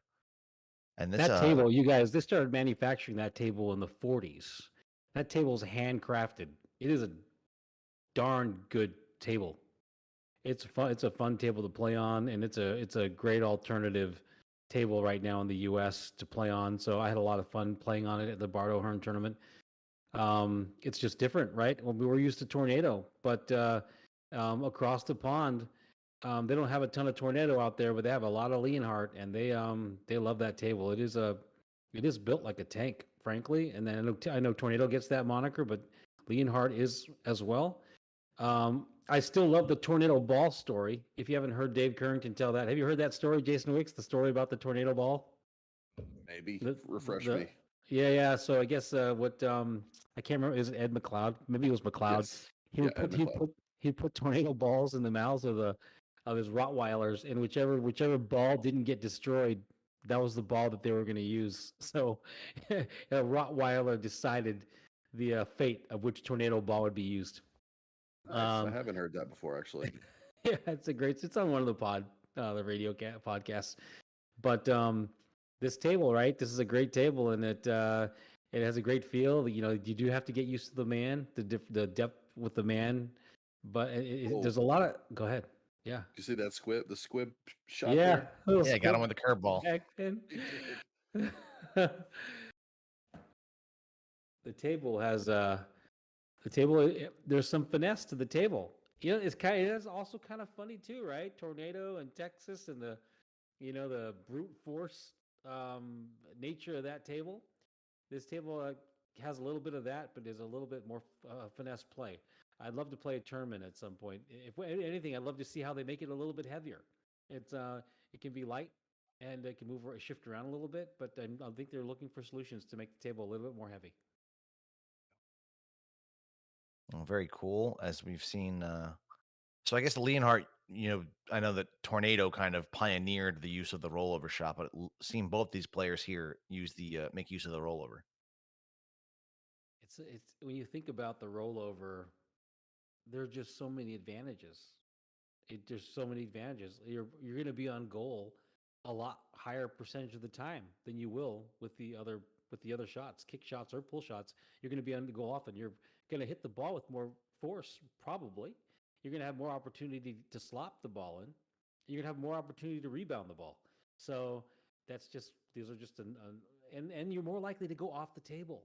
So going off the table, before the rules changed, you were more likely to have a possession change or a possession recovery. I think, what was the rule before? When you went off the table, it went to your 5 bar. Yeah, whoever scored last went to, or the other team's 5. Yes. Yeah. So that was the Colorado Clear, which I was victimized by in 1993. Fernando De Rosa and I played Tom Spear and Robert Mars for 5th place in open doubles at the Worlds, and they used the Colorado Clear. So they set up the ball in the middle of the table on the 2 bar and hit the ball off the table every time to give them an extra possession. We lost that match in 4 games to Mars and Spear, and that was the year Spear won open singles at the Worlds. So then they changed the rule. They got rid of the Colorado Clear. Colorado guys were always figuring out innovative ways to stretch the boundary of the rules. But yeah, this is a good fun play we're watching here. These guys, look at that. These guys are really skilled, whoever they are. Yeah, I find myself watching this. This is a for fun event. We're here to celebrate the world record attempt, but I felt obligated. I almost caught myself trying to do some play-by-play there. Some really good passes dropped from the goalie on the right, and then you see a good pass right there. Good play. These guys obviously know what they're doing. Yeah, that's true, right? It's a totally different style of delivery. We are here to celebrate a global community of foosball players coming together and doing something together. It's a lovely community effort. It's not otherwise we'd be talking about the stress and anxiety of what's happening. Everyone's here for fun, although it'll be fun to see the tally at the end, right? It'll be fun to see which countries brought the players, and expect Western Europe to represent. I hope the United States does their part. I do. Yeah. I know there's a lot of locations that are already signed up in Europe, obviously, because they're probably currently playing. It'd be nice to see a few more, markers on the map show up in the U.S. Because I do definitely know how many places in the U.S. are playing, but right now there's roughly 15 or so markers here in the U.S. Oh, very cool. You Is know there? what go ahead. Sorry. I was gonna say, is there a kind of a disparity as far as location? I've always thought foosball kind of dominated by the southeast, at least since I've been playing most of the tournaments and things. Granted, that's where I reside, so that might be a little biased, but No, you right know, now the Northeast is leading in the U.S. oh, very cool. That's kind of historically regional too, because tournament soccer, the original proprietor for all things tournament soccer, right? Foosball was in the Northwest, like in Washington. So you had all these pockets, or you had these regional metropolitan pockets where foosball got really big, like Minnesota and certain parts of the Northeast where they had some Bonzini in the Northeast. So I'm not sure when you said dominated, did you mean just like in recent, just I guess for the purposes of this world record, where it's being dominant, where the locations are dominant? Yeah, I mean, if you look right now, there are 6 in the Northeast specifically. There are 3 in Central. There's 1 in Colorado, and there's 2 in California right now. So the U.S. is definitely behind the ball on the number of locations that they've got registered. And of course, that can change throughout the day as we do progress. I know. I mean, I don't even know that. I know for our purposes, South Florida Foosball Club is getting ready to join us in a little bit, but I don't. I don't even know that they're registered yet. It doesn't show that they are. Yeah, so there could be events like that that just are not registered with the Let's Foos application that allows us to track that. So we may see more pop up as we get into the you know later hours of the evening. Still not quite past the traditional quitting time here on the East Coast as we approach the 5 o'clock hour, but see how that progresses. Hey, Keith and Jason, why don't you guys go ahead and reintroduce the location and some of the detail, where remind our viewers where we are and some relevant facts. Sure. Absolutely. Right now we're at the Sidekick Sports Club in south of Hamburg. This club is a foosball only club. Right now they've got roughly 60 members. They established in 2014, and they've got 3 Lionheart tables, a Tornado table, and an Ulrich tournament table. A lot of great players play at this club. Yeah, one of 3 locations we've gone to so far today, just in Hamburg, Germany alone. We've been to the headquarters for this world record attempt, Kommkickern, and we also saw our friends live streaming themselves from the Kicks bar in Hamburg. And I know, Mark, that you've gotten to talk to them a little bit. I believe their proprietor was on the radio show with you guys a little while back. And a lot of very cool little locations that they've got over there. It's very neat to see that they've got this many locations just in Hamburg alone. We got work to do, man. We got work to do in the U.S. They got 3,000 regional tournaments. They got an unknown number of local tournaments. They have foosball incubators, clubs where people go and train with multiple tables. And they're just skyrocketing in terms of visibility, commercialization, revenue return opportunity, potential sponsors. That's why I'm dying that I'm not getting to the Leonhardt World Series, man. It's going to be a big deal. It's going to be a stunning event, and there's the saying is a rising tide lifts all boats. We're going to feel the positive effect of foosball growing rapidly in Germany. The United States will, and every country will. So that's not. I got to remember. That's basically the spirit of it, right? A rising tide lifts all ships, or something. I gotta get it, but you get the idea, right? It's if the tide rises for them, our ship raises too. So it's an exciting time for foosball. Yeah, I think you did eventually get every part of that colloquialism in there. I believe it's a rising tide raises all ships. There you go. That idea is that obviously what's good for one foosball community is good for them all. And no different here, as the German scene seems to really be taking off. Great to see foosball all over the world.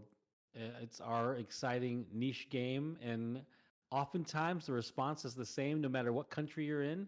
I'm in touch with some German friends, and they'll tell you when they tell people they play foosball, they're like, foosball, that like the game, the toy, yeah, and there's tournaments, yeah, and there's pros, yeah, and there's world championships. It's like this string of illumination that the sport is a big deal. And so here's our stage, and it's exciting to see people playing on it, man. From all, people that are they're kinsmen no matter what, and kinswomen because they play our game that we all love to play. Yeah, absolutely. You get that standard animation like they're opening a door. The wrist movement. That game, the one with the handles. Yeah. Oh yeah, yeah. Yeah, no, that's kind of a curious thing because that's probably true of basically any game that can be played that's out there.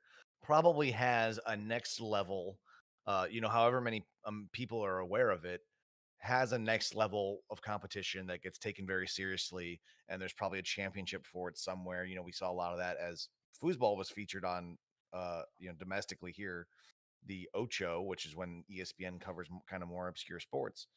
I saw cornhole championships. There's multiple video game championships and things now, and skee ball even I just learned has a competitive league. Well, Connect Four and Scrabble and Monopoly and Cup probably stacking. Words with Friends. Yeah, cup stacking for crying out loud. That's the best That one. is Cup the stacking. the sign spinning championships. Oh yeah, I saw that. Well, pizza. The dough. Pizza like box. dough- There's also the pizza box yeah. challenge. Yeah. Yeah. But foosball somewhere in the middle. Those games and sports are relatively have probably a smaller learning curve to become proficient at. So you could Rubik's Cube. Holy smokes, man. That's another one that's way more complex. Foosball's in the middle, right? It takes some athleticism. It takes tons of patience, tons of discipline. It takes access to a table, and then it takes a community to develop your skills. So there's this nuance to foosball, but it's personalities too. Like there's certain types of personalities that fall in love with the minutia and the obsessive, the fixation on foosball. But it is global, and there are some percent of people everywhere that get fixated and obsessed with the game, and that's what we got here. We got people that love the sport just like we do, no matter how technical it really is. It's like it's so many layers too, right? When you start getting into the mental game, it's an incredible game. Really isn't. Obviously, everybody knows what a foosball table is, right? I don't know if there's anyone out there who would be completely dumbfounded when they found out when you mentioned the word foosball. I've known what it is my entire life. I've played it my entire life. Had no idea that there was any kind of an organized sport until less than 2 years ago. That's just one of those things that, it is popular. And now how do we just get everybody engaged again, right? Absolutely. Side note: one thing that I find really, really funny when I'm watching European foosball is they give each other the foosball by rolling it off of the other player's rod. Is that what they're? I thought there was like a slant in the table. No, they roll it off the rod, the either their rod or their opponent's rod. It's never. They don't just set it there like we do here in the U.S. They roll it off the other player's rod. Yeah. What? Okay. Now that I knew what I was looking for, I saw it, and I saw the young guy that was on the table in that same position before doing the same thing. It's just funny, huh? That's not an ITSF rule, is it? Oh no, I think it might be a easy, clean way to hand the ball off. You don't have to put your hand on the table. You don't have to worry about getting your hand hacked. It lands. It's consistent. If you think about it, if you think about it, most tables in Europe are not perfectly level, like let's say the Tornado is here in the U.S. So by rolling it off of the table, that allows that other team to pin the ball much easier instead of just having to set it underneath their rod or their man. Yeah. Huh.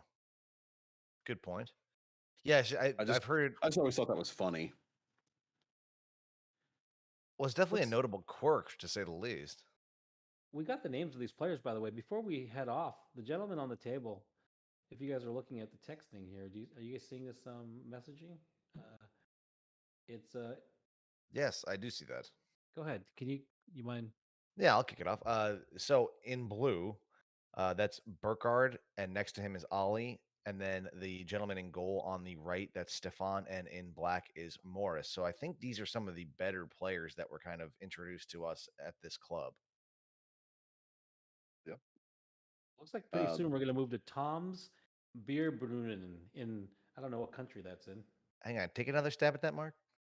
Tom's Beer Brunin. That's in Wiesbaden, Germany. Nice. Very cool. No, when I was a young kid, I had an English teacher who told me if you don't know how to pronounce a word, say it quickly. Yeah, it's good. Yeah. Yeah. That was funny. The guy did some flip around the man shot, and he caught it like a pass, and he looked up clearly like, I did not mean to do that as a pass. You know what's great about foosball too? You ever like you're at a table, you're playing singles or doubles, and something funny happens, and no words are exchanged, and both people just start laughing, and you don't have to talk about whatever, however obscure the moment was. It's just funny. You like laugh really hard because something silly happened on the foosball table. You know, I love that about foosball. Absolutely. And it does appear now we are going to go live to Tom's Beer Brunin. That wasn't that difficult. Assuming I got anywhere close, but this is Tom's Beer Brunin. And this. Check this out. Let's hear some applause. What is that, an Ulrich? Yes, that looks like an Ulrich. This is in Wiesbaden, Germany. I assume I pronounced that incorrectly, but we are staying in Germany now. A lot of different locations, but we finally did make it out of Hamburg.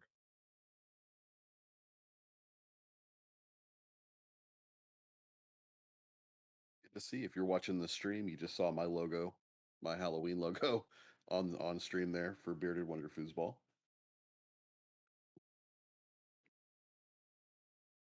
Cool, man. I haven't seen Ulrich played. I wonder if we can get to Spain though. We have anything going with a weird table with the Trevor Park was still, you know what I'm talking about? That. I love watching that table. It is so unique. Crazy. It's so crazy. I heard a story, and it was from Klaus, who's very credible. He's the president of the German DTFB, the biggest federation in the world is the German Federation, and Klaus the president. And I guess this guy, Federico, challenged the Spanish dude, this Spain master on the Spanish table, and Federico got it. He wiped the floor. This wrecked Federico. It's too unique, too different. And then the dude challenged Frederic and another master, I think it was Jamal, and wrecked them together, 2-on-1, and then challenged them one-handed and wrecked them. Can you imagine beating Frederic one-handed in a foosball of any type? And I guess the table is so unique and so fast that you're referring to the 2-leg table, right? Yes. Yeah. With the like the 4-bar. Yes. Like the 4. Yeah. And Anyway. no set passing. Yes. It's the whole thing. one and go. Good. Yeah, they're tapping off the back wall like hyper speed, and then before they shoot it, yeah, that table's. Trevor Park had one of those tables in California and said he got rid of it. He just like couldn't understand it at the end of the day. I would have bought that from him if he. I want to play on that because it's a left-hand dominant table. Is it? That's cool. Yes. Yeah. So this is great, man. Ulrich, let's see.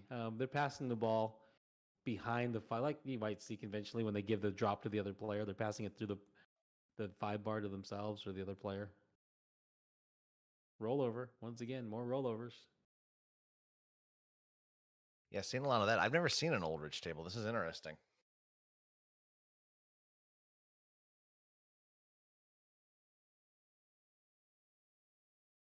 It looks like they're having some technical difficulties on their end. Okay, good. Wasn't just me. European. Yeah, no. And ironically, we haven't actually seen a ton. We've been exclusively in Europe so far today, and I think that's the first Europin I've seen, at least, that I've noticed.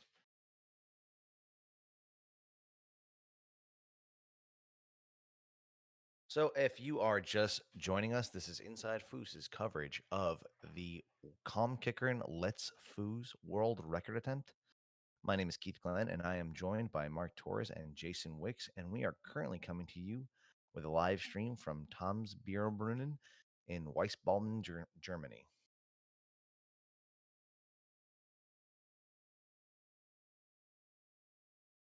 It looks like we're getting some more intermittent technical difficulties on their end. I know on my end it's not moving. It looks like it's going through to the stream much better than it is going through to us. Oh, okay. Well, then perfect. As long as the folks at home have some foosball to enjoy, we are not in a situation where we would be commentating on the match traditionally like we normally would for Inside Foos. So as long as the folks at home have something to watch, that's really all that matters. And again, we are coming live from are we north of 20? I mean, we've got a ton of different locations that we'll be bringing to you from all over the world, from Hamburg, Germany, across the United States, and then over to Taiwan and Hong Kong early morning tomorrow, I believe. So we do have a lot of great local clubs participating, and they are providing these images for us. So not going to have a consistent product as far as the video is concerned across the board, just as far as angle and things like that. But we will bring you as much local flavor as we can. Looks like we're going to have a representative from the local scene there at Tom's. They'll be joining with us here shortly to give us a little bit of information about what they've got going on there. Awesome. Yeah, you know, this isn't about competitive play or high levels of execution or the drama of a match. This is about a celebration and a community coming together and trying to do something. It's an event, and it's exciting to be part of the first one. As long as we can see people with and a ball moving around every once in a while, we know they're playing, and it's lovely to participate.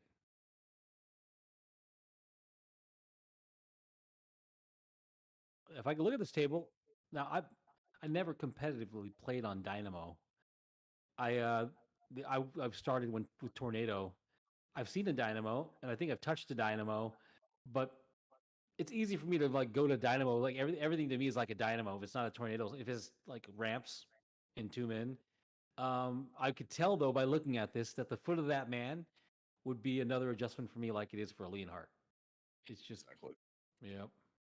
To me, with the blurry images that we're getting, this looks much closer to a fireball table than a tornado table. Another table I didn't have much contact with. I played a tournament or two on a fireball. I think we had a few events here. I think Bardo one year was on a fireball. Yeah, actually it was, and I remember playing on it. It plays very similar to a Lionheart table. The feet are shorter and so forth, but it plays actually pretty heavy. I'm really fascinated with the black rods that they use for the fireball table.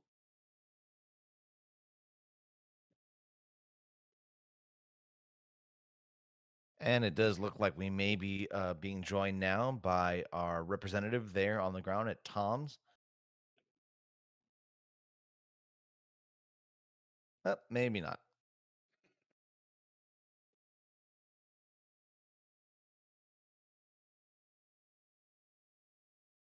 This guy on the left's pretty skilled. Get a little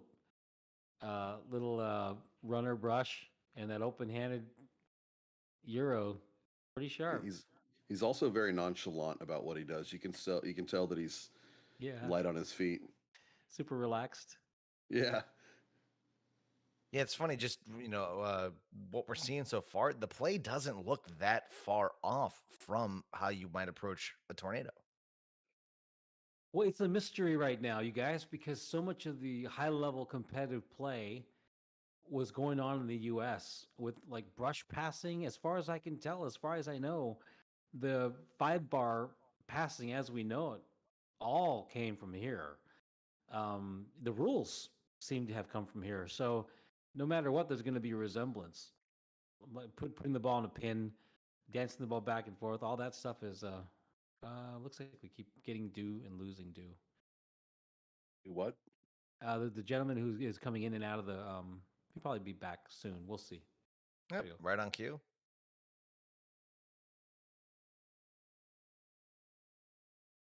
Yeah, I don't know what kind of internet they have there at Tom's, but it looks like they may be having a little bit of trouble getting in. So his name reminds me of a song by a German band. Hey, is it do? Are you with us on the ground there at Tom's? Oh, nope. Looks like we're still having a hard time getting audio. So, as that match concludes, and it is curious to see if you're joining us a little late, the world record was set about 8 minutes into the 24-hour period. So now the question is to see how high it goes. And Mark, you said something earlier that made me think: are they going to be attempting to set this record every year? Yes. And it's pretty clever. They set the record every year. They add locations that foosball is being played. Every year they add locations. So you end up with an incredible resource to find foosball tournaments. Yep. Yeah, that's exactly what I thought when I first heard of this. I was like, great, so we have to register locations, and that's going to be an easy way to find where to play foosball if you ever travel. Yep.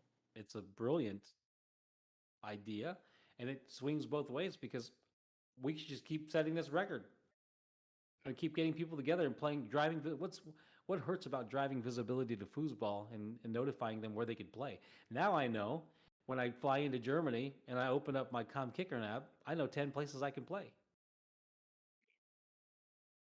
Yeah, very true. It'll be interesting though if they're going to be attempting to set it every year. Obviously, hopefully the sport continues to grow, but it makes you wonder. Obviously, this is the first time it's being done. So, is there an enthusiasm here for the first ever world record attempt that may wane in the later years, or are more and more people maybe who didn't participate this year going to want to be a part of it as we move forward? Yeah, it's a guess. It's a total guess. You can't tell. I mean, we'll see. It's good though being part of the first one. It is. Yep. We're approaching the sextuple world record. We need 5 more players to start playing for that to happen officially. You want to elaborate maybe for the folks at home that aren't keeping up with the live stats? Sure. So the world record was 200, and right now we're approaching 1,200 players actively playing in 24-hour period. Yeah, and I don't know if that record was previously established or stood, or if it's just that was the bar that was set before it would be acknowledged. Obviously, a number of tournaments and things would have broken that record off the books previously. So, but that was the mark that was being aimed for here today, and that was broke about 8 minutes into the event. So,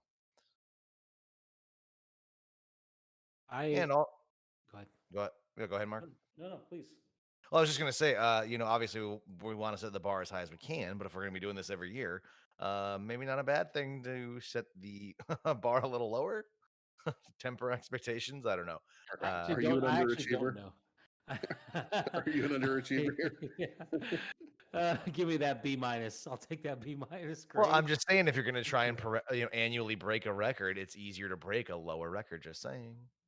I actually don't know if we're going to do this every year. I think it'd be smart to try every year. Is my idea. It'd be smart to build on the community every single year. Get your friends playing. But I don't know. It'd be cool.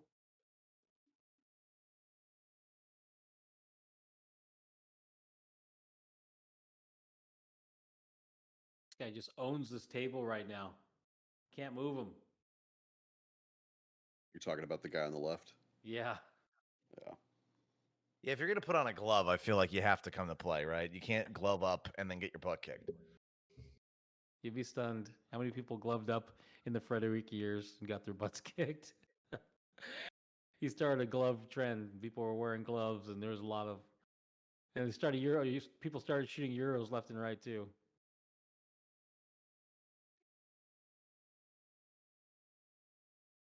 Yeah. So, anybody got a little more background on this table we're seeing here, this Ulrich table, because it's not one that I had never even heard of before today. Let me do a quick search. I know. I've never played on this table before. I've heard of it, but I've never seen it in person before. Yeah, I guess I'm really only familiar, as a newer individual to the sport with kind of the more ITSF approved tables that they play on. What are the 5? While we're covering multiple different tables across the country, or across the world rather, what are the 5 ITSF tables that get played on at the World Cup? Bonzini, Roberto Sport, Leonhardt, Tornado, and Garlando? Garlando. Yep. Is it Garlando? What is Roberto Sport? Where does that get played on?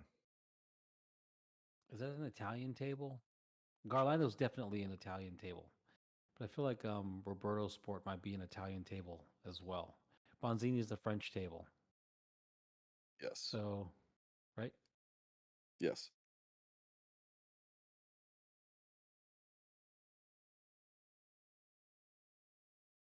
Well, I got a chance to play tonight and participate in the record. I got to drive 45 minutes to Chicago proper to a place called the Emporium. I didn't know that was happening until today earlier, and I didn't know. So I could bring my camera in and do some live reporting and delivery while I'm at a tournament playing. I might play a tournament. So You taking wraps with you just in case? I might get out there and I could go one of two ways because I think I'd be the only pro there. But paper pro is a better description for how I play these days because I don't really play at all. The last 3 tournaments I went to, I didn't play an event. I didn't play draw your partner. So that was Bardo, Nationals, and Texas State. Didn't even play an event. You played a draw somewhere. I've seen you on a table. I played a draw at Portland. Did you play? Yeah, and then we were supposed to play open doubles at Portland. Yes, we were supposed to play, but it was just way too much going on with the new broadcast. I'd love to play with you, man. I'd play with anybody. But you guys know the rules, right? Have I laid down the ground rules? What it's like to play with me? You want to hear them? You're not allowed to play with you if you practice within the last 6 months before the tournament. Entropy. You can't practice. You got to drink. If I tell you to take a shot, you take a shot.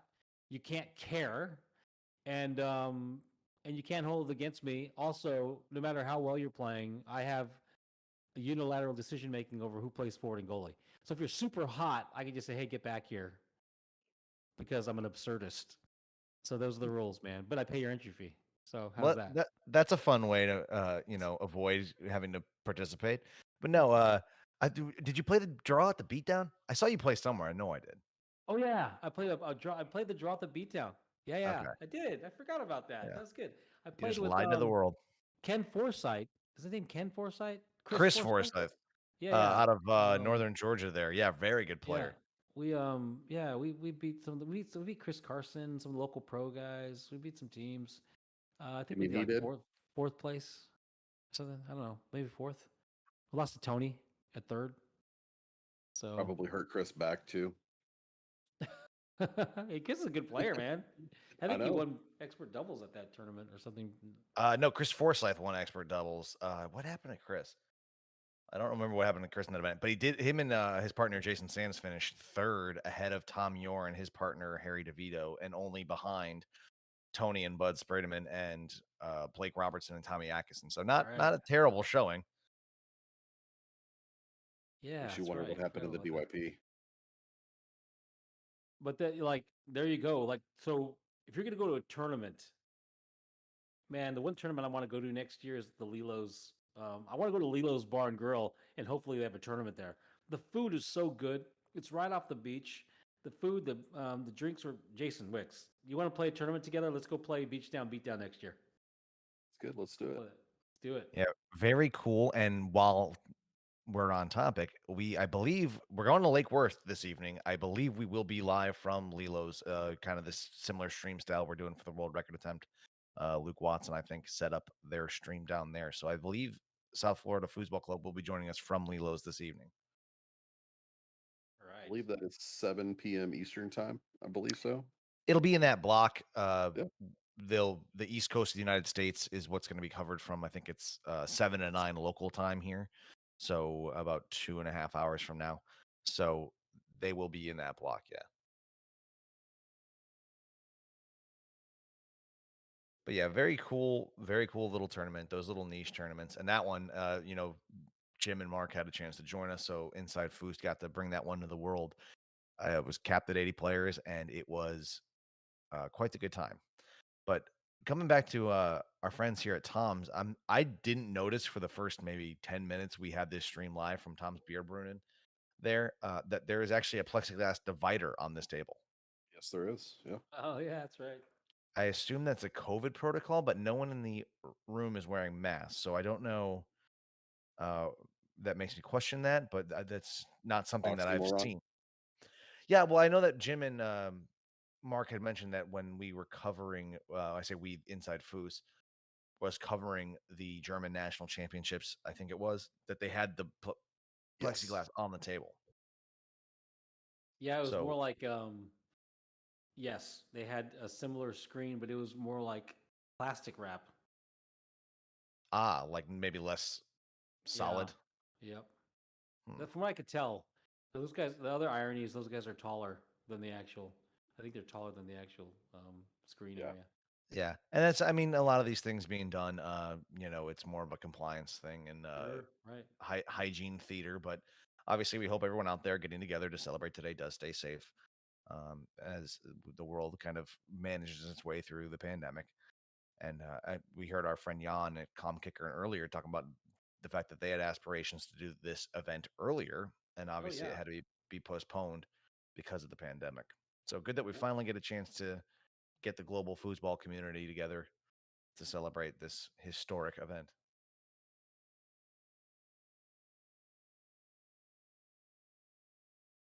It's a good grab and go shot there. Yeah, definitely some quality players here at Tom's. This Do we know if Tom is there himself? Beer Brunin. Beer 'Cause I Brunin, know- is that a word part with beer in the word order? Yeah, Is it- I assume Brunin is some kind of reference to an establishment of some type, a venue of sorts, and that beer is beer, as in the delicious fermented alcoholic beverage. Maybe Brunin is a cave. It's Tom's beer cave.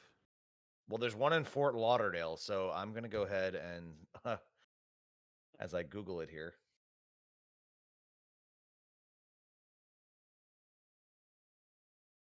It means beer brunch. Oh, I love Who it. does- Oh, Who doesn't yeah. love the beer for brunch? Who Yeah, I loves mean, 10 I think a.m. all beer? three of us just got way on board with Tom's over there. that 10 a.m. beer, baby. That's the one. Yeah, it Can't looks drink like all day if you don't start in the morning. that's true, and it's always 5 o'clock somewhere, unless it's 5:30, which I never understood that saying. Anyway, Tom's Beer Brunin is actually the second home ground of the foosball department in Eintracht Frankfurt over there. So I'm not sure. I mean, I know with as far as countries and states and municipalities and things like that, because it says it's in Wiesbaden, Germany, but then it looks like it's also maybe in the Eintracht district of Frankfurt. But yes, that is the general area of. Oh, Eintracht Frankfurt might be the name of the club. Did you take German 2 or something in high school? What is going on with this accent here? I don't know why I haven't been trying to add any kind of I've been saying Hamburg instead of Hamburg, but other than that, I haven't added any attempt at German pronunciation until I saw Eintracht, because pronouncing it Eintracht just really was going to hit my ears weird. So that one word, I decided to give it a go on. What happened here? Were you holding out this whole time? Are you a spy? I don't know. All right. Well, it's quite the opposite. I did not take German 2 in high school. I have zero exposure to German. So if it was French or Spanish, maybe I've been taking a stab at it. But German, I am well out of my comfort zone in. I know enough Spanish to get myself in trouble. I understand it well enough. Same here. My mom's Filipino, and by the time I was 7, I knew all the bad words because she was yelling them at me when I'd come to the house. But I have no proper sentence structure. I couldn't put one sentence together. Maybe one sentence. But after that, it's all curse words, baby. It sounds just like you. That's very Toro of you.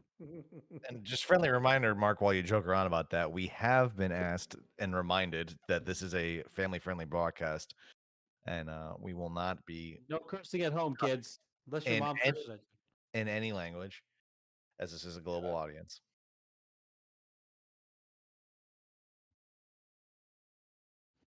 It's funny. I saw Ashley sent us that, and I just started thinking, like, all the inappropriate things that sound inappropriate, just individual words that sound inappropriate in and of themselves, but aren't. That would be a fun topic of conversation, but I don't want to give Ashley a heart attack, so maybe we avoid that one for now at least. But yeah, we are approaching the 5 o'clock hour here on the East Coast, and I think that is that going to end the first leg of this coverage? Do you guys know? I believe so. I know we're trying to get to our next location so we can do a stop. We're working on getting that organized right now, but I do believe that we are going to be ending it here in about 15 minutes or so. All right. Well, If you guys want to continue, you can. It has been a pleasure to Yeah, hang out with you yesterday. If my services are required at any point throughout the rest of the evening, I'd be happy to jump on. But I do, I had to run. I left my house. I was getting ready to start broadcasting, and my air conditioning kicked out. And I thought I'd be okay to soldier on through it. So I was getting ready to broadcast. And about 10, 15 minutes into it, I was sweating buckets and my dogs were panting. And I didn't want to. Oh, man. Yeah. So I packed up all my stuff and ran to my sister's house. So I've been broadcasting from my sister's living room.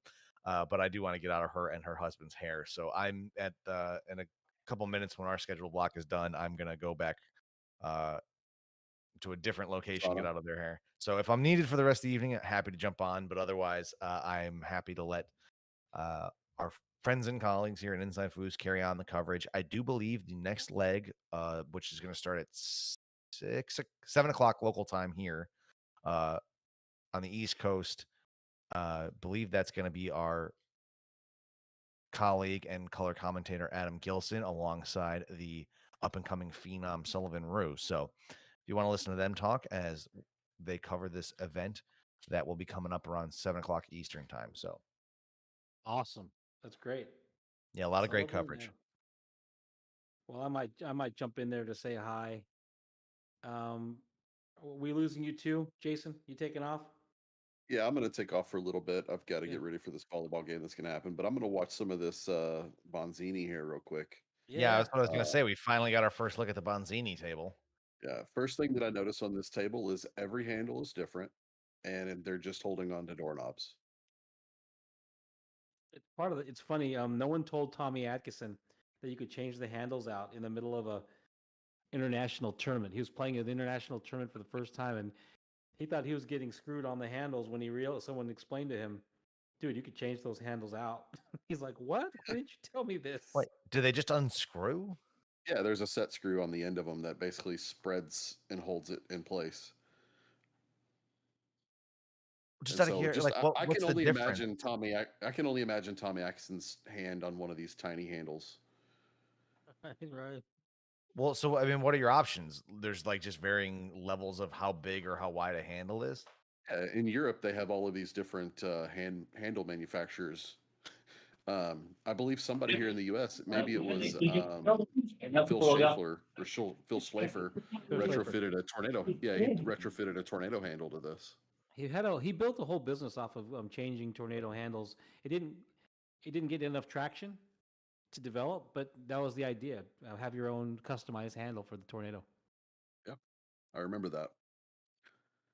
Well, obviously on a tornado, those handles do not come on or off easily. So that would, you wouldn't be able to travel with that on tour. But if you were able to create your own kind of custom handle for something like this, I could see there definitely being a market. Yep.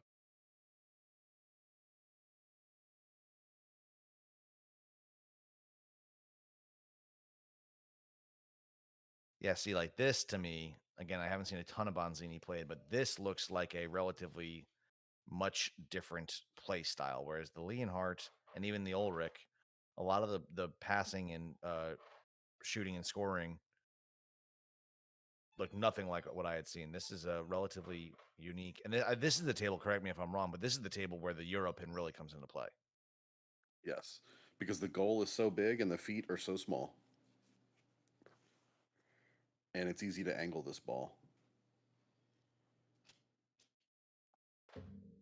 So someone told me that you could actually create indents by applying pressure to the ball on the play surface. Yes. That, as a tornado player, sounds bonkers because obviously if anything ever alters the playing surface whatsoever, you've got a problem. This is true.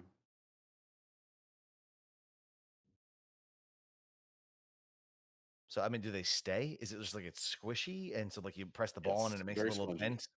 Does Yep, it stay, very or does it spongy. kind of natural? Will it leave will eventually kind of expand back out? So if you ever look at somebody that shoots a pull shot on Bonzini, a lot of times before the match starts, they'll just press the ball down where they want it to settle at. So instead of having to set up correctly every time, all they have to do is drop it into Create that a little divot. Yeah, create a divot, yeah. So, Keith, why don't you give us a little bit of information about this club and where they're playing from?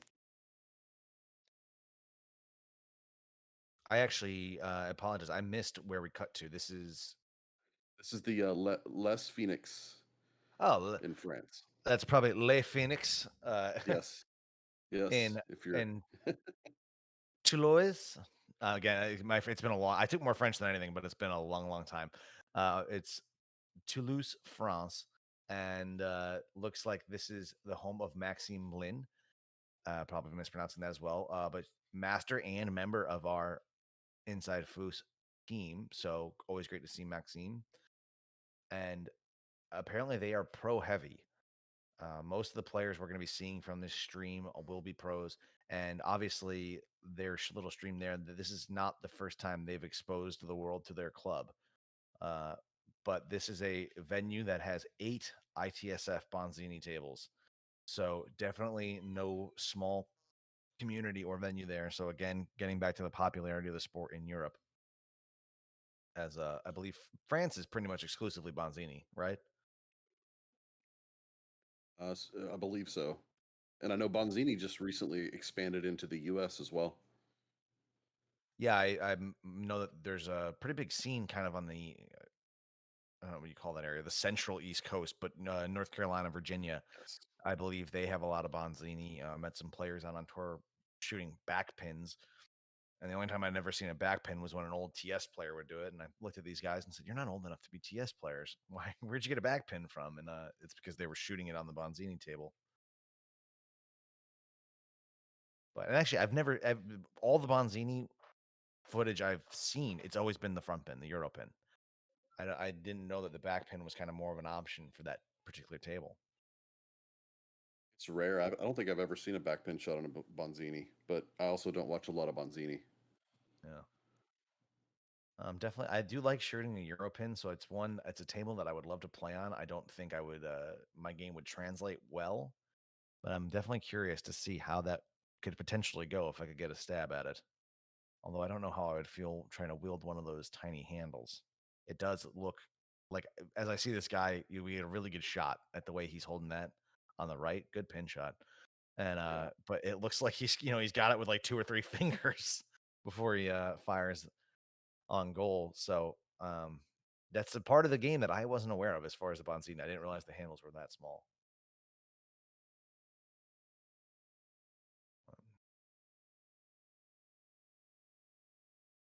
Yeah, and to me, this table is very loud because of the springs instead of rubber bumpers and the telescoping telescopic rods. So it's a very loud table. It's very clanky.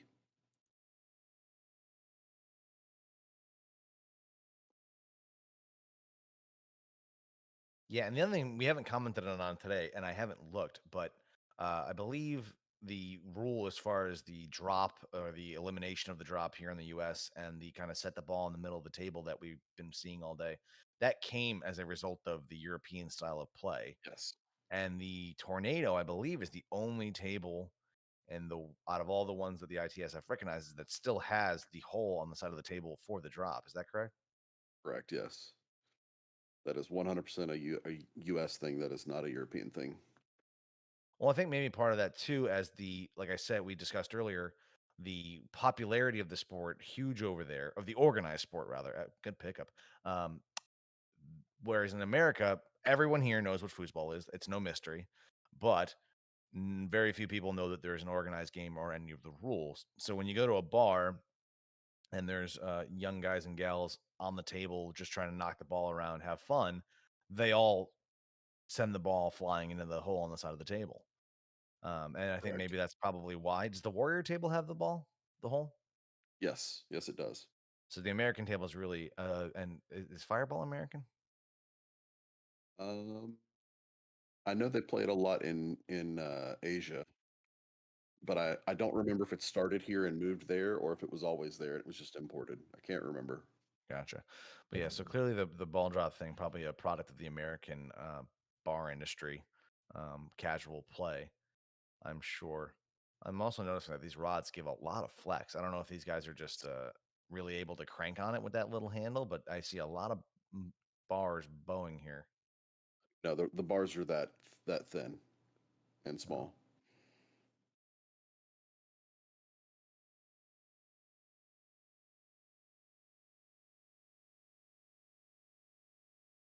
All right.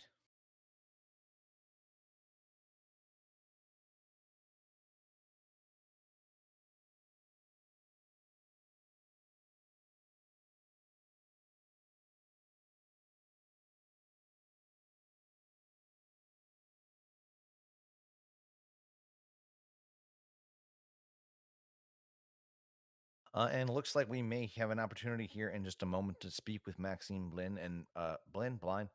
I'm sure Blend. they'll That's they'll what be I've happy to. always said when I talk to them. Oh, so you're familiar with Maxime? You've met him before? Yes. Yeah, I know Okay, cool. Maxime.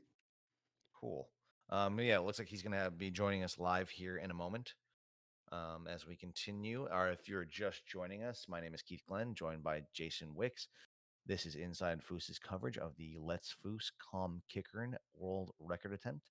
We have been bouncing around throughout Europe so far. This evening for them, afternoon for Jason and I, as we cover this historic event. And the news that came out early was about 8 minutes into the event, the record was set. So now the only thing left to find out is how high the number can get. And Jason, where are we currently sitting? Let me get a quick refresh here. We are at 1,214 people overall, and 552 people currently playing. Excellent. So still got a lot of the world really left to kind of come around. We've seen 3 different locations in Hamburg, Germany, including Kick's Bar, the Kommkickern headquarters for this event, and Sidekick, the club there. So a lot of Germany so far. We've also gone and seen our friends Mariam Ali and Steve Lyle at their local watering hole, the Victoria Tavern in London, England, and now we are currently in France at Les Phoenix in Toulouse, France, for the Record du Monde, as they would call it over there. I actually have a fair amount of confidence in that pronunciation, as my multilingual skills are put to the test here as we travel across Europe. So you just got to notice they removed their handles from the rods.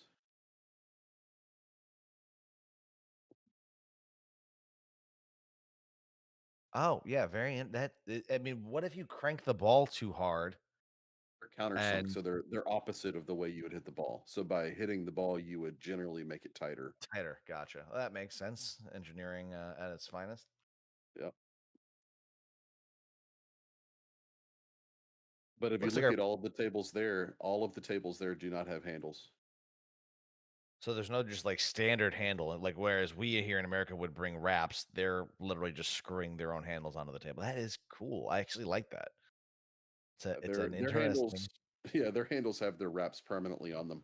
Yeah, that's I mean, who do we, Jason, people. Who do we need to talk to? Let's make this happen here in the States. I like that aspect. I'm sure there's probably engineering things that complicate it and maybe it doesn't work as well and all that, but just the idea in general, being able to walk up and put your own handle on the rod, definitely intrigues No, me.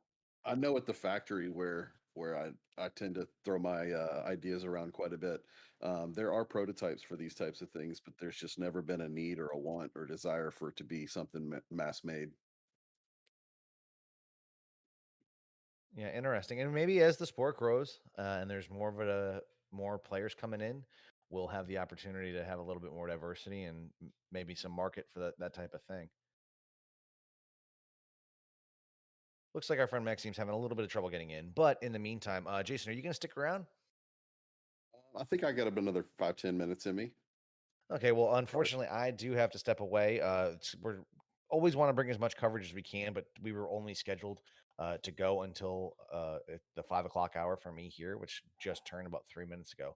So unfortunately, I'm going to have to step away for at least a little bit. Jason, I hope you get a chance to talk to Maxime if you're going to hang on for just a little here and keep our friends at home company as we continue to cover this historic world record attempt. But thank you for having me, Ashley. Pleasure as always. Always have to thank our director, without whom none of this would be possible. Absolutely. So yeah, stay tuned, hang out with Jason, and it's good getting to talk to you, buddy. And I will talk to you later. Take care, man. I'll see you in a bit.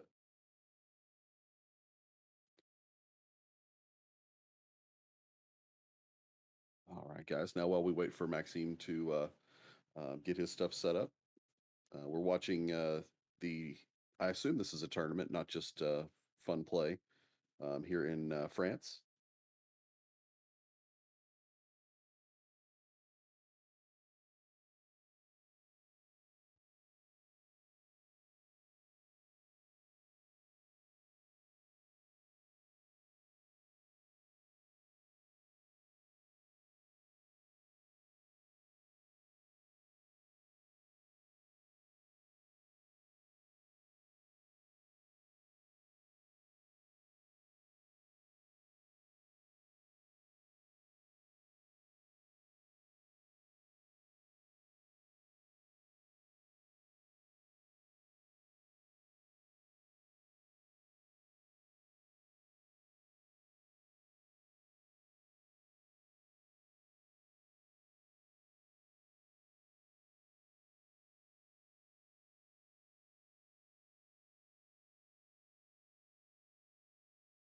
That is Maxime there playing forward on the left side with the glove on. So it looks like we may get to chat with him after this match is up. Hey, you guys have video up?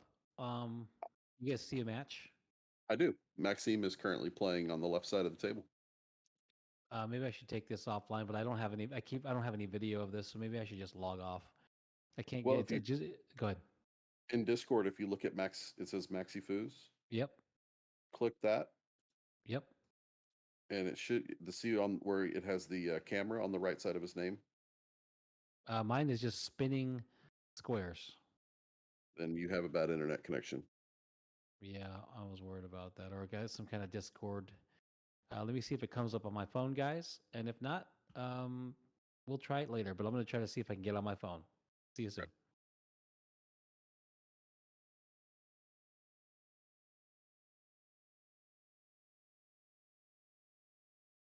All right, it appears this might be a final match.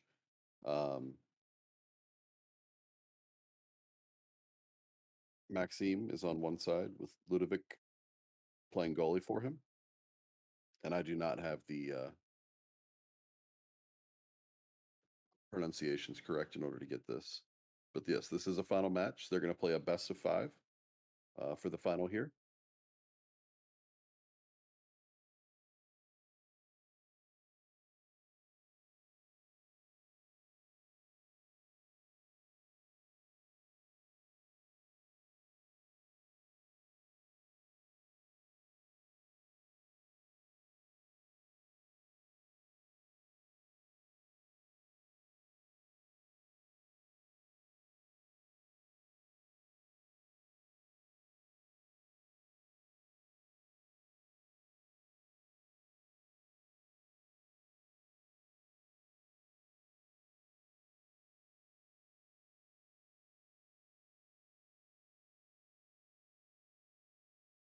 What an amazing catch there on the defensive play by Maxime.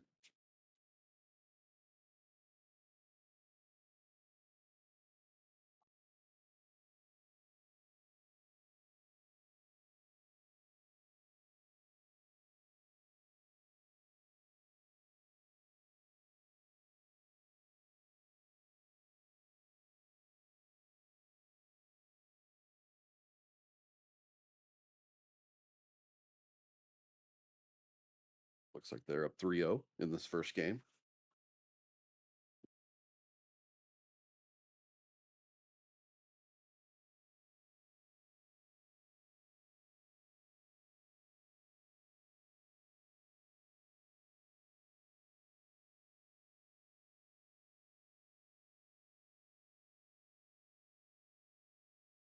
Got a rollover from goal. Maxime with the catch on the defense.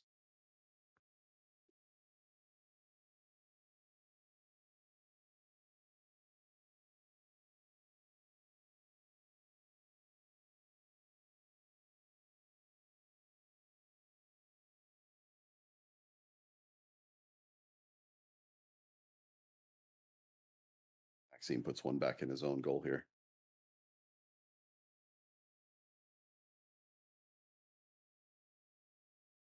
So it looks like Mark is not going to be able to get back on. Technical difficulties on his end. And so I think I might step away for a little bit, maybe join back on whenever they do. But from everybody here at Inside Foos, continue watching. This is going to be a very, very entertaining match. And we look forward to next time. Take care.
block here by Tony, and on the second effort as well. Remains championship point for Spreader. And there it is. Tony grabbed it. Tony scored it with a 5. And Tony, speaking of 5, has won 5 Tornado World Singles Championships in a row.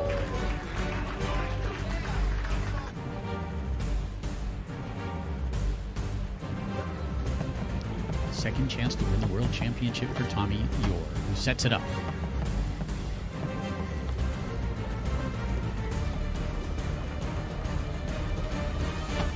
And strokes it home. And there it is. Tommy Yor and Brendan Moreland win the 2019 Tornado World Open Doubles Championship. Attend one of table soccer's greatest events this September 1st through 6th, or watch live at InsideFoos.com.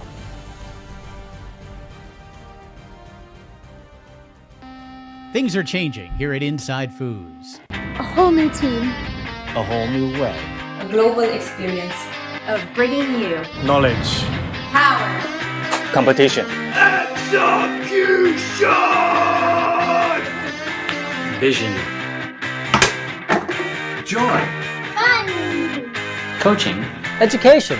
Mentorship. Creativity. Innovation. Finesse. Precision. Skill. Discipline. Persistence. Strategy. Tactics. Intensity. Family. Family. Know yourself. Know your opponent. No limits. Perfection. InsideFoos is changing. A new dawn, a new team with a new vision, and we're bringing you with us.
The best foosers in the world have arrived in Las Vegas to battle for stacks of cash and the national title on the Foosball Master Tour. All the best in one place. Get ready.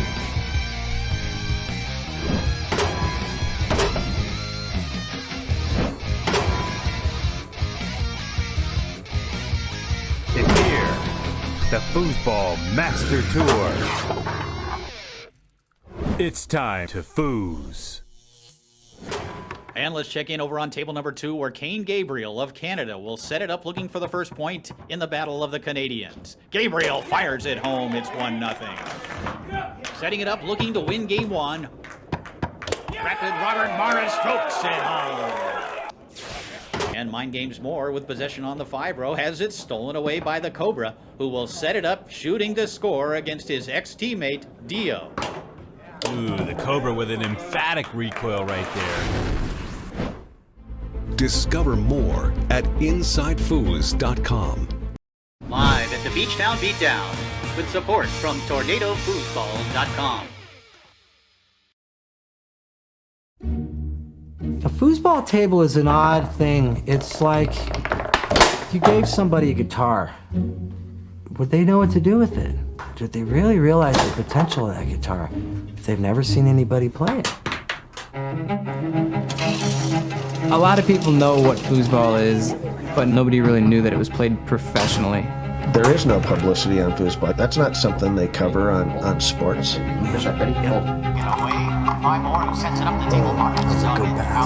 Foosball players are all obsessive. I didn't have many friends in high school. I was a foosball player. I wasn't a football player.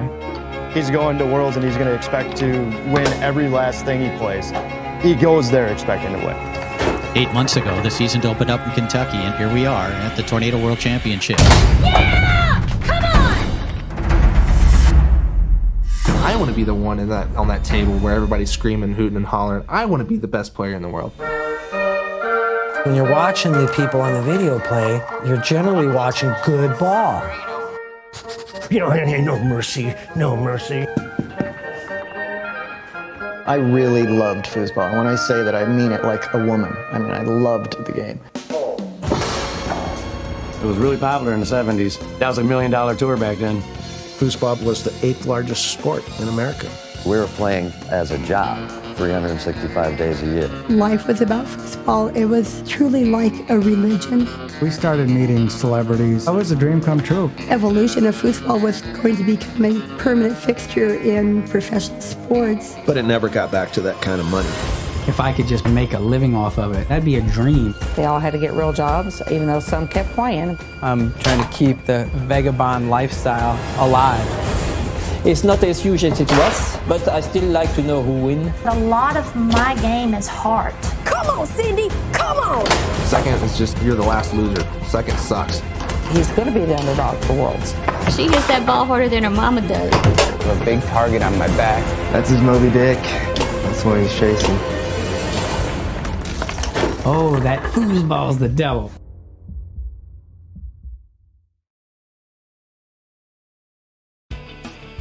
The ProtectoFlex Foosball Safety System. Whether you have small children or just want a safer playing environment, the ProtectoFlex Safety System offers complete protection from a fast-moving tornado foosball rod. ProtectoFlex is easy to use and installs in just minutes. For the ultimate in foosball safety, please visit www.protecto-flex.com. The world of foosball is rich in history and storytelling. Johnny Horton fires it home. Johnny Horton going nuts.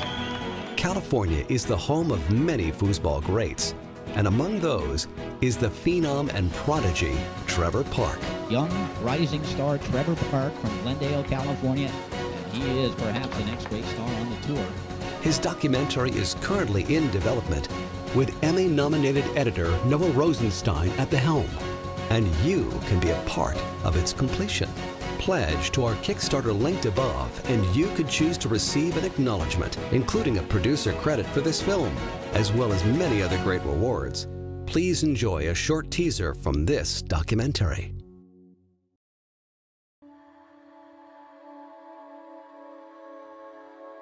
Played Terry Moore, I think maybe in 99 or 2000. Said, hey Terry, you just beat the crap out of me. I'm like, so what do I got to do next time to give you a better game and beat you? So Terry says, you know, that's a good question. I'm pretty good. You know, you're probably never going to beat me. So I'm like, oh, hell no. The next time I played him, a little bit extra motivation. Live on tape from the 2000 World Championships of Foosball. Semifinal match in the winner's bracket in open doubles. The winner advances to the open doubles winner's bracket final. And Scott King, we're looking at two of the best teams in the world about to go head-to-head here on pit table number 1. Bobby Diaz, generally recognized as the best goalie in the world. And there you see Bobby's partner, the great Terry Moore. And Diaz, being his partner, always had to open his mouth. So I always wanted to engage in the exact same way. Watch this kid's lateral speed on this shot. Stokes it home to the near side. It's 1-0. Perhaps the best young player this side of Frederic Collignon. now 2-0. The smartest players in the game. Trevor Park now 3 for 3. This is as motivated perhaps as I've seen Trevor Park in quite a while. I never knew it about Trevor until we played these guys, but if you anger Trevor, Trevor's game elevates. Oaks at home to the far side, an impressive performance from Trevor Park. I believe he was 5 for 5 in that game. And Trevor Park and Lewis Cartwright win game 1. You know, Bobby going, you know, I own you, I own that shot, you know, and Terry, you know, you probably never beat me. You know, with all that stuff going on in my head, you know, it was a direct challenge. Terry Moore has won an incomparable 38 individual major professional titles. Wow. Wow, that is phenomenal. That is number 1 in the 90s, and of course into the year 2000, nobody has won more than that man across the table from this man right here, Trevor Park, who fires it home to the far side. I believe he's 6 for 7. He has come out really playing ball. You can tell he was prepared mentally, physically. He is ready for this match. Stole one right to his 3-row and strokes it home. Look at that. Trevor Park, Lewis Cartwright coming out on fire in game 1, which they won. Game 2, they're up 2-0. Battling with Terry in singles and doubles for at least 10 years, I believe it was, and Bobby, master goalie.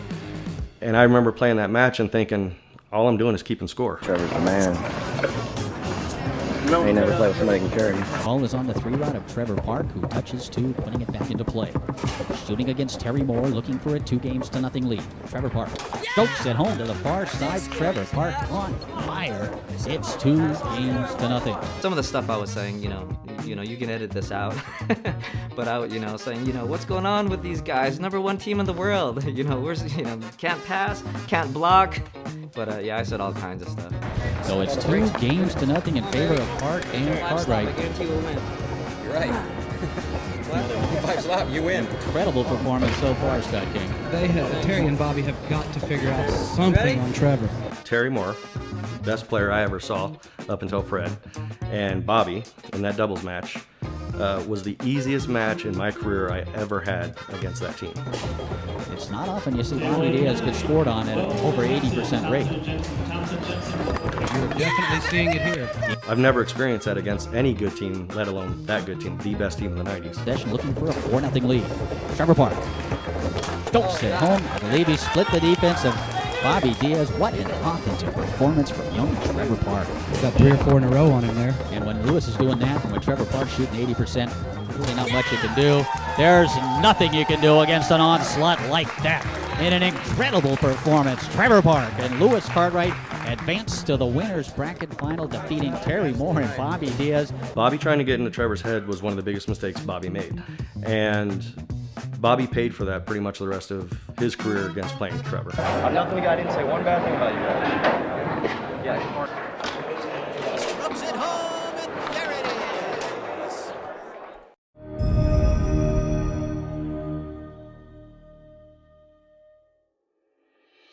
InsideFoos is live.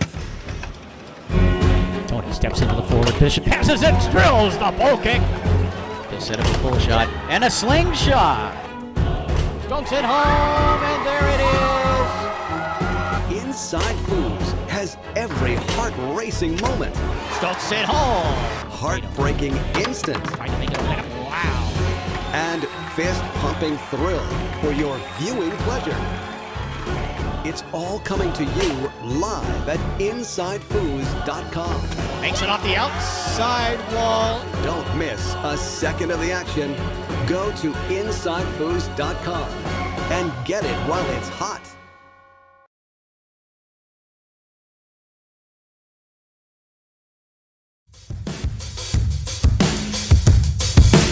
I wait for someone to save. I wanna tell you something new. You drove us both into a wall. I drive away into the night, and I contemplate for a while.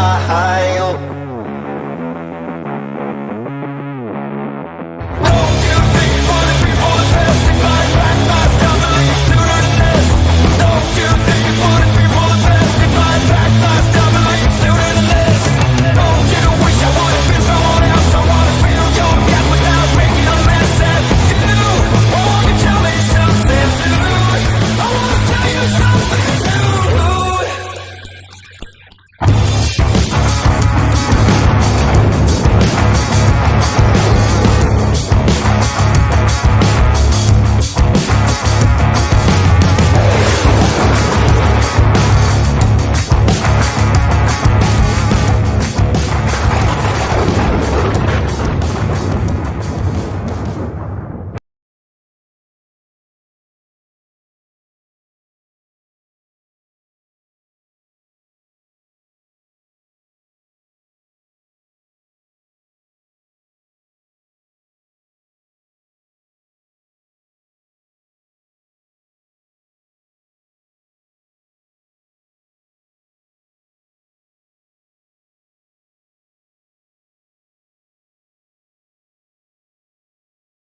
Hip, hip, hip. We have a final. Can I please have Steven Hossein versus Claudio and Chico? Steven Hossein versus Claudio and Chico. And for the bronze medal. And for the bronze medal, can I please have Salvatore and Andre versus Balash and Houdini. Balash and Houdini versus. No, you can't. You guys go. There's no cigarette. There's no. Just now. Where's Mr. Houdini? Mr. Houdini. So what did I say before?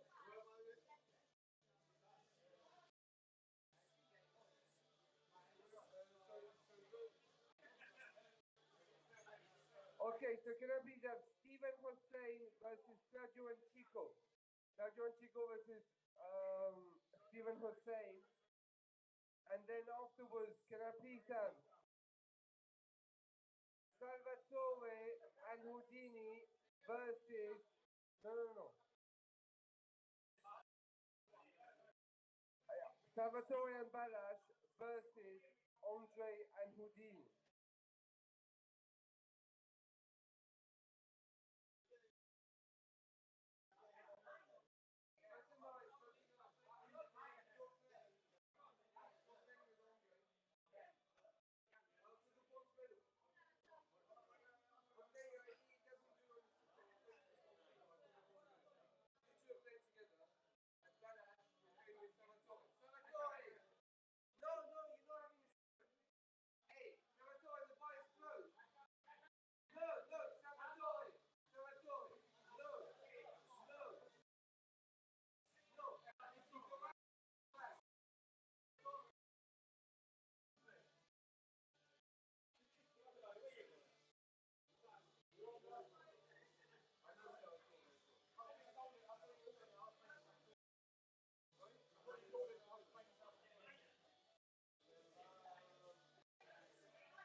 Okay, guys, we have a final on table 2. It is Chico and the Biscottino, Claudio Polimeni versus Steve Lyle and Hossein on table 2. Video recorded. The final, 1 game, first to 9, 2 timeouts per game. That is it. And playing for the bronze medal on table 1. It is the Houdini, the magician, and Andre Russell Gebert, the mathematician, miracle man, versus Balash and I never ever jogged in my life, Salvatore and Balash.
We have a result. Congratulations to Steve and Jose for winning the gold medal. EPP.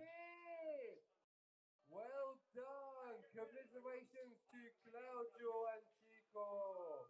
And in third place, Houdini and Andre. So guys, we're going to have to make it quick and short. But I can thank everybody for being here tonight. So I will be asking you respectively on the podium. So, number one, for the bronze medal, can I have a big round of applause? The Turkish man who has apparently not played in 15 years and has come here as Houdini the Magician.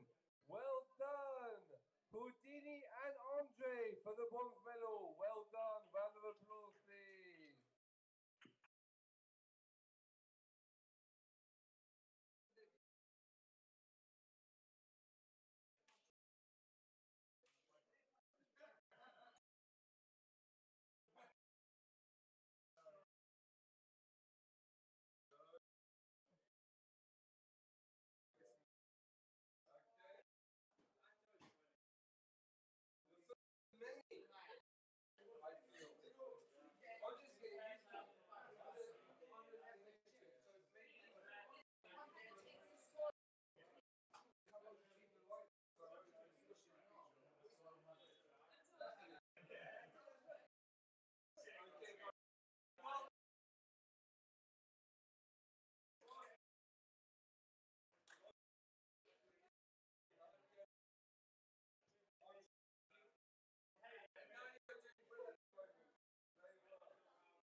And in second place, the Biscottino, with an extra biscuits for everyone because he's such a nice person.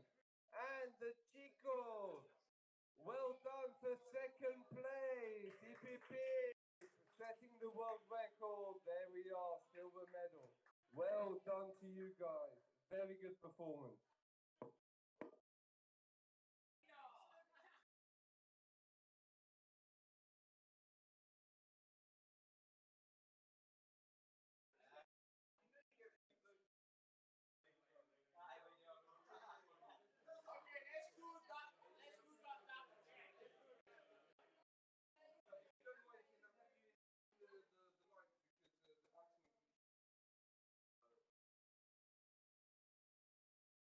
EPP pourra, second place, well done the ball.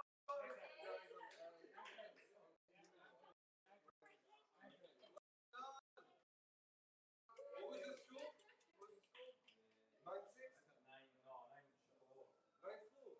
Okay, give me the medal.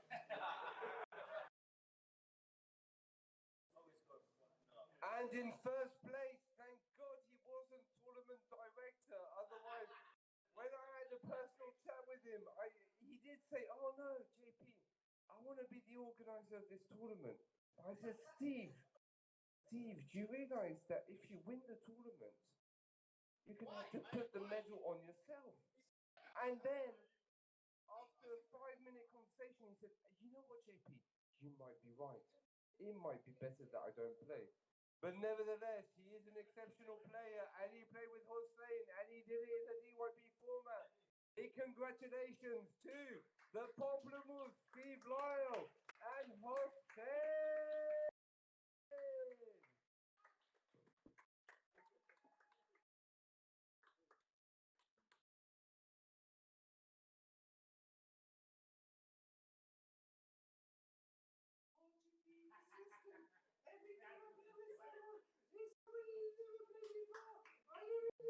I was like, Hossein, don't be a José Oliveira. Don't fucking start complaining about the system. What's going on? Okay, so Caribbean between the light because lighting is not making. Thank you. Okay, people are gold medal world record!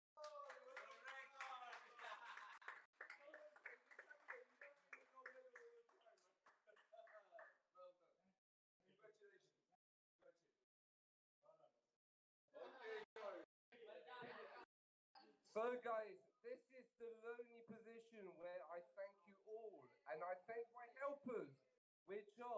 Polimeni, Steve Loyal, and Ijvan Sabo. Thank you so much, guys. You have been an instrumental part of making this a great event tonight. But unfortunately, this is when we part ways, because I know that the